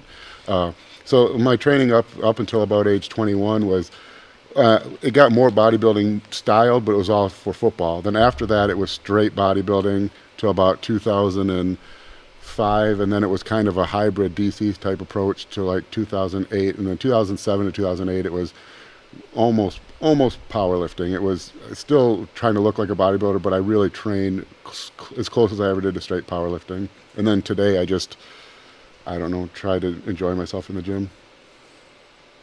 Okay. Is there any difference in your nutrition coaching for your female clients versus your male clients? No, they have human bodies still, so it's lower calories, but it's not that much different. And then people might say, well, we need to eat less protein. And I don't think people realize how little the protein you eat actually gets used as protein. We talked about a little bit earlier that even 10 grams of protein a day turning into new muscle is 10 pounds a year. So if you're eating 300 grams of protein, that means only 10 grams of it is actually and it's less than that, because who adds 10 pounds of muscle every year? I've been training since I was 7. I haven't added, 700 pounds of muscle. So I'm using much less than 10 grams a day. So you need a certain amount at each meal, but it's not like there's dramatic difference between, it's all just calories. The proportions are roughly the same. The women and it's unfortunate for women because they have to eat far less calories. And so it's a hard, for me, if I'm eating 6,000 calories a day, I can eat 3,000 calories a day and lose almost a pound of fat a day and still be eating 3,000 calories a day. For a woman with who hasn't built her metabolism, she's got a basal metabolic rate of 1,500 calories a day. To lose a pound of fat a week, she's only eating 1,000 calories a day, which is starving. So they have a much harder time that way. Okay. Dave, can you elaborate on the bloat game? How did you and other guys do it? When would you start? Was there any progression? And was it really worth doing? And if so, how much did it help? Also, did anyone actually shit themselves when they got under the bar while bloated? Serious question. I've never seen anybody shit themselves when they were squatting, so I can say that. But keep in mind, I'm coming from a powerlifting background, so we're singles. I'm sure if somebody was doing a heavy set of 10, and they fart or blow ass, it can end up all over the gym, but I've never seen that. Now, the bloating principle, I got to go through different generations here because of the gear as far as what we wore to compete with. When it was single ply gear, the bloating helped a lot because it made the gear tighter and it helped with more rebound, because especially for me, because I had a really hard time gaining weight and I was in a 308 class, so I had to stay training. I needed to train at a 292 weight, and if I ever hit 285, that was panic mode. So off-season wise, I could never let myself get under 280, or I knew I would never be able to get at 292. I knew I could be able to push myself to 312. So hit 308 and then hit 312. As long as I stayed in that 292 range with what I knew at the time. I learned some stuff from Justin later, which would have made things a hell of a lot easier. But it made the equipment tighter, which gave more rebound. It also put more fluid around my joints, which gave more protection to the joints. I just had to be very cautious, and this I knew even before coming from Westside, is where was the water going? Was it going in the muscle, or was it going between the muscle and the skin? Because if it was going between the muscle and the skin, with the single ply gear, it was a problem because it was just gushy. It wasn't doing anything more except squishing my water retention. It was just pushing the water retention. It wasn't getting into the muscle at all. So that's how it impacted it with a single ply. When things got into multi-ply and it got crazy, if you over bloated, you weren't going to make depth in your squat suit. There was just no way in hell, because so you had to know pretty much. I had to be between 308 and 312 with when I was using the canvas. If I was 315, there was no way in hell I was going to get anything past. And even the 312 is, getting a parallel squat past with the hip joint being parallel to the knee. I did not say the crease of the hip joint being parallel to the knee. Bench shirts were a little bit trickier because you wanted to be, the gushier you were, or the more water you could hold between the muscle and the skin, the better the shirt could work, because it allowed more movement for the shirt. The harder you were, like if somebody was super, like when Justin competed, he probably had a hell of a time getting a lot out of his shirt because he was lean and hard. So the shirt's a pain in the ass because it's not compressing into the water to be able to provide, because the shirt comes from the tricep pushing. So this is stabilized to allow the shirt to push through. So that was kind of the compromise there. So the shirt had to be dialed in well. So where I've learned the mistakes, because at one meet I over bloated. I actually weighed in at 275 and ended up at 305, which was a 2-day weigh-in. I couldn't get the meet. I couldn't get a squat. Actually, no, I did get a squat in, but I couldn't get my bench shirt on, and I had torn my pec 2 weeks prior to that. So, I benched the bar, and then some stupid reason I couldn't pull because the pec was cramping or whatever it was. But anyhow, that was a worthless meet because it was a stupid move. So now with this as well, I practiced it. Keep in mind, I'm not at the top of my weight class. So I'm training at 292 as a 308. And that wasn't because I wasn't trying. It just wasn't happening. I would experiment 6 weeks out with different bloating protocols. And, I'll go on the record and say I used a anti-inflammatory called phenobutyral, which helps retain water. Now, this is not something you want to take all the time. It's why it's for horses and not for humans. You take it for 4 days, get the fuck off of it, and don't use it again, hopefully for a year. Or my advice is to never use it ever, and just keep it that way, because I'm not a doctor and I'm definitely not a veterinarian.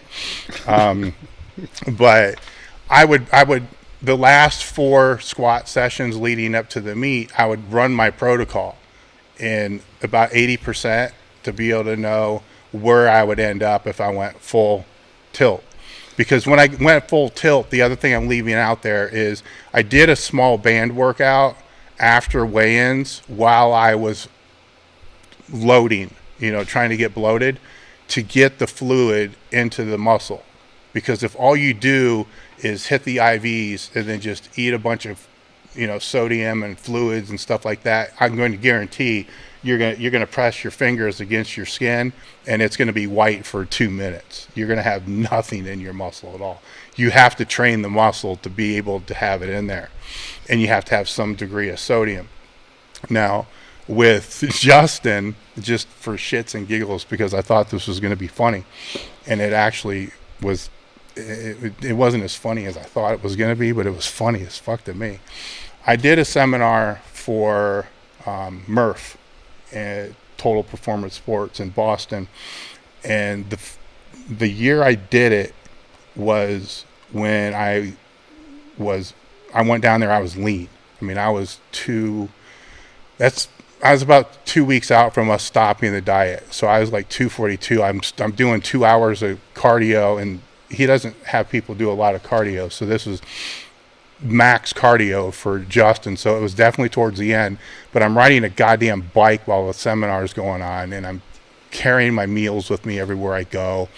And, post workout, a little pack of Skittles, it's just, I'm 100% bodybuilder in a powerlifting environment. So of course they're all making fun of me, especially DeCenzio, just ripping my ass apart, him and Rhodes. So then the next year I'm not speaking, but I'm like, I'm going to go up there. And then about a week out, I'm like, you know what? I'm about 280 right now. I'm going to go up there as bloated as fuck. I'm going to go up there more bloated than any of these guys. So I get a hold of Justin and say, look, I want to get super bloated. I mean, and he's like, for what? I'm like, just for looks, man. There's no performance. There's no performance thing here. This is just for looks. I want to walk up there where all the attendants the year prior saw me with like a sucked in face, 240 pounds, tan, and now I'm going to go up there white wearing a Harley Davidson t-shirt, and I wanted to be over 300 pounds. So he lays out, here's the bloat protocol, the super protocol, which, can I tell people what the super protocol is? Yeah. I mean, at the time it was like, don't tell anybody about this because this is like secret shit, And, but it was 2 packs of ramen noodles, salted, every 2 hours with, we didn't use G2. It was Gatorade watered down, cut in half. So it's basically G2 is supposed to be Gatorade cut in half, but it really isn't. It's easier. And I learned this even before Justin. It's easier to cut your own and don't use the powder and just slam as much of that as you possibly can. The reason is because at the full strength, the water will pool in your stomach. If you cut it to half strength, it's got a low enough osmolarity that it won't pool in your stomach, so you don't get bloated from it. It goes just like water, but it's still getting you sugar and electrolytes. Yeah, so that's basically those were my meals. It was like that every 2 hours, then in between meals, salt and vinegar potato chips, which I don't know why the fuck salt and vinegar potato chips, but it worked, and so actually, I was late in asking him because it would have worked better had I depleted for 2 days beforehand, then hit it. But I went from whatever the hell I was, 282 to 315 by the time I got there. But I used phenobuterol as well. So I thought we used vasopressin, desmopressin also. We used that too. Yeah. So I walked in there a cow. There was no doubt about it. And I wouldn't suggest that. It's even for a raw powerlifter today. I think making sure that you're very glycogen full is important. You need to make sure that you are very hydrated and you're hydrated in the right spots. And I think a lot of people, after they weigh in, they'll make a mistake of, and now there's centers where you can bag up. You got to weigh in and you got to go. It depends upon how much you cut. You need to weigh in. You need to get the IVs. You need to get fluid back into your body 100% for sure. And the only way you can do it 100% for sure is to put it directly into the vein. So I've typically gone, one bag, 10 pounds. So that's a safe range. And, keep in mind when I had to do this shit, we didn't have centers you could go to. You got hotel rooms with blood splatter all over the wall because nobody can figure out where to put the needle in the arm. But get that first, and you can sip on the Gatorade mixture while you're doing that. But no food. You get that in there. And I use the finger test. Always press the arm and see what's going on with the color. Of course, there's going to be water that's going to gain between your muscle and your skin, but it should be later in the day. There's an actual analytical metric you can do. I mean, rather than the finger test, check your blood sugar. If your blood sugar is climbing, you're hyponatremic, meaning you don't have enough sodium to take the sugar up into the muscles, and at that point the water's going to start going onto your skin rather than into the muscle. And so you can fix that by adding more sodium usually. Yeah. So Do that. That's way better because the sodium that's the other factor, because that's the other thing everybody forgets, because they just assume they're eating pizza and it has sodium. Yes, it does, but without the sodium, Justin kind of said it earlier, you want the glycogen to go into the muscle. All right, you need sodium and you need water to push it into the muscle. Otherwise, you're just going to end up with fluid floating around, between the skin and the muscle, which is going to do you absolutely no good. It's going to fuck your leverages up. It's going to screw everything up. And the final component of all this is, while it's funny and it's a good story to tell and all that, it's not going to be what's going to be the difference between you being first or second. Guaranteed. Nobody's going to go into a meet dehydrated. If you do, your coach sucks and you suck. You should know better than that. If you're cutting weight, make sure you're working with somebody who knows how to put the weight back on. That's vital, especially if you're doing a cut that's more than a hot shower the night before. Make sure and I'm going to stress that critically. You hire somebody that knows what the fuck they're doing. that can be life. I mean, that can literally be life or death when Yes. you're cutting 10% of your body weight or something. Yes, Janae did some 260 to 220. Yes, she's lucky she's not dead. Yeah. The things that you don't want to do the things that she did. It was stupid as fuck. Where there's so many easier ways, to go about doing it. Especially if you can use injectable Lasix. Well, that's the thing. Is she had like same with the knee wraps. She had the thing. She was against using diuretics, which makes it so much easier and safer. Yep. And if it is a diuretic route, obviously your doctor should know what you're doing. I got to put that out there. Yeah, and then and people are rolling their eyes, but find a doctor that lets you know what they're doing and accepts it. And I think that's an important thing that doesn't get talked about enough. Not all most doctors are jerks about it and don't understand it, but there are doctors who will try to understand. And if your doctor doesn't, find a new doctor and keep finding doctors until you find one that you can talk to about it. And he'll tell you you're an idiot and he'll tell you you're going to die, but he'll help you find ways to make sure that risk is minimized rather than just tell you and shove you on your way. Yes. And even before, even with Serrano, I had to, I don't want to say prove myself, but you can't be a fucking meathead when you're going in to see a doctor. And I can't stress this, enough, because as you get older, you're going to be seeing doctors more frequently. Sorry, it just kind of comes with age. And if you've had any history of anabolic abuse, any issue that you have is going to be because of that. So you have to have, and I'm not saying that's true, I'm saying that's what they're going to tell you. So if you build a relationship with your general practitioner over a period of time, like get a regular physical, for Christ's sake. I mean, that's one way to, and then they know what you're doing, and you can have conversations with them about, hey, look, I'm going to cut for this meat. I'm going to use a diuretic. It's what, I know you're not going to agree with it, but I'm pretty sure, an injectable diuretic is going to be far better than an oral diuretic. But, what are your thoughts? He's going to tell you you're stupid. And like Justin said, you need to know the guy first, a couple year rapport. Yeah, and then he can say, you're stupid, but let's make sure you're not going hypokalemic from the Lasix. Then he can check those things. Yes. So. And if you built the relationship over 3 years or whatever it's going to be, he may ask you to come in to give you the injection. Yeah. He's going to make sure there's potassium and and you may have to come back. I mean, he's going to make sure you're not going to die. You know what I'm saying? I'm not going to tell you you're going to go into a doctor and say, I'm going to cut weight for this meat, they're not going to do it. Same thing with testosterone or anything else. They're just not going to do it. But somebody medically should know, if you're taking a diuretic for anything, because you can die.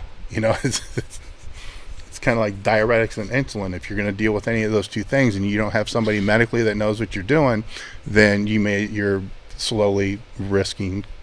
It's like a bullet in the chamber, man. It's just Russian roulette. Yeah, Russian roulette. All right, I got a good one to end on here. Thoughts on gaining strength, not muscle, while dieting down?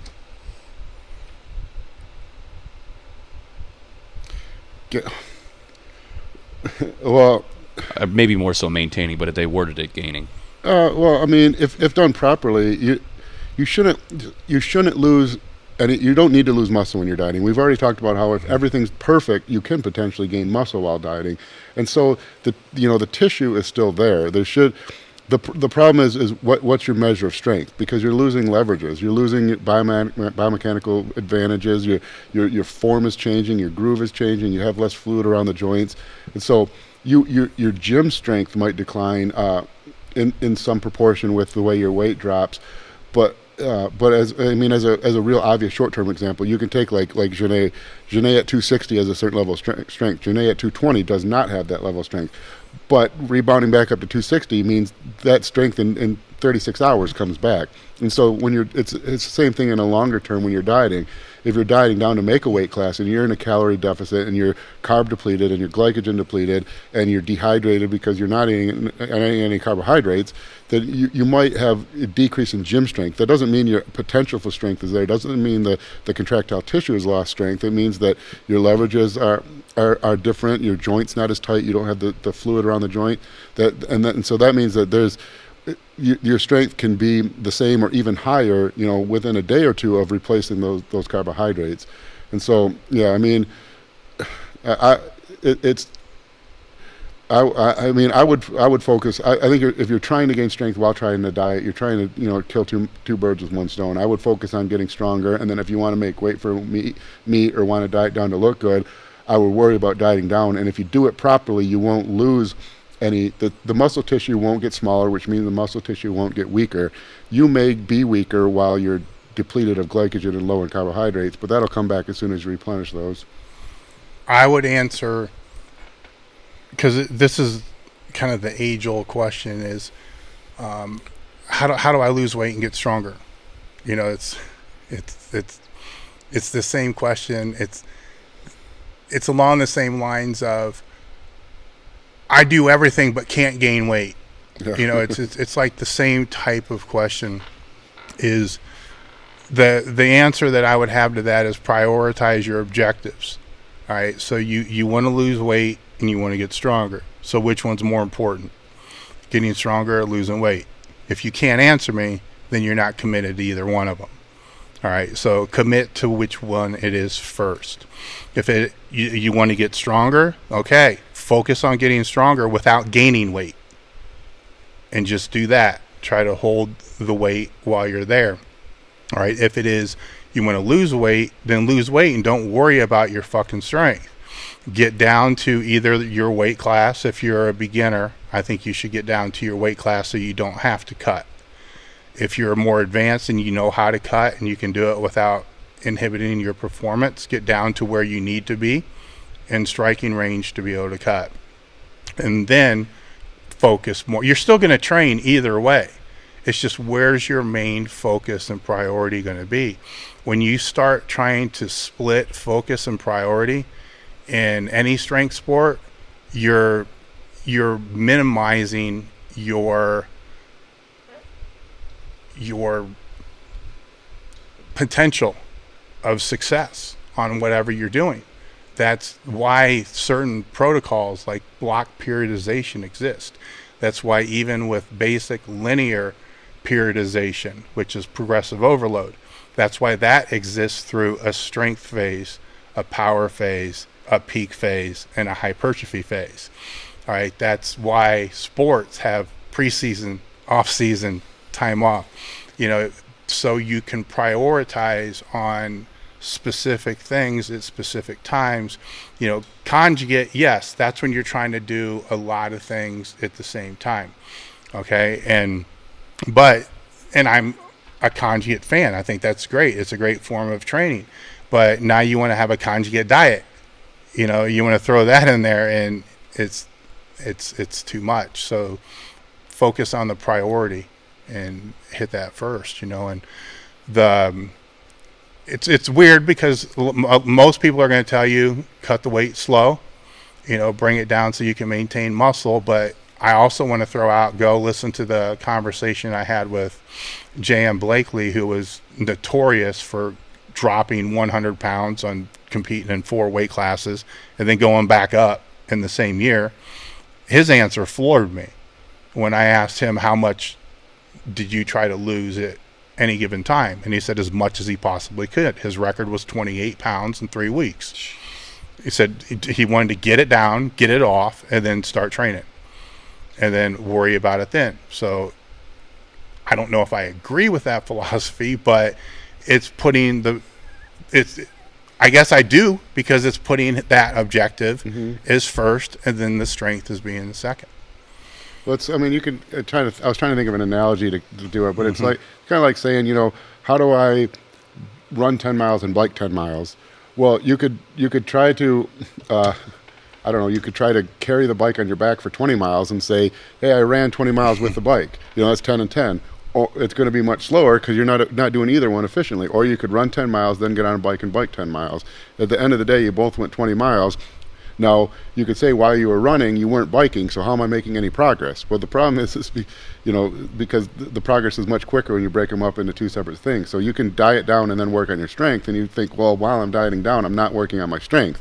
But if you're looking at the end result, dieting down first, getting the weight off, and then working on your strength means at the end of the day, at the end of the time period, your strength is going to be better than if you're trying to keep your strength while trying to diet off, and you're not doing either one efficiently. That's good. All right, well, I want to thank Justin, and see ya.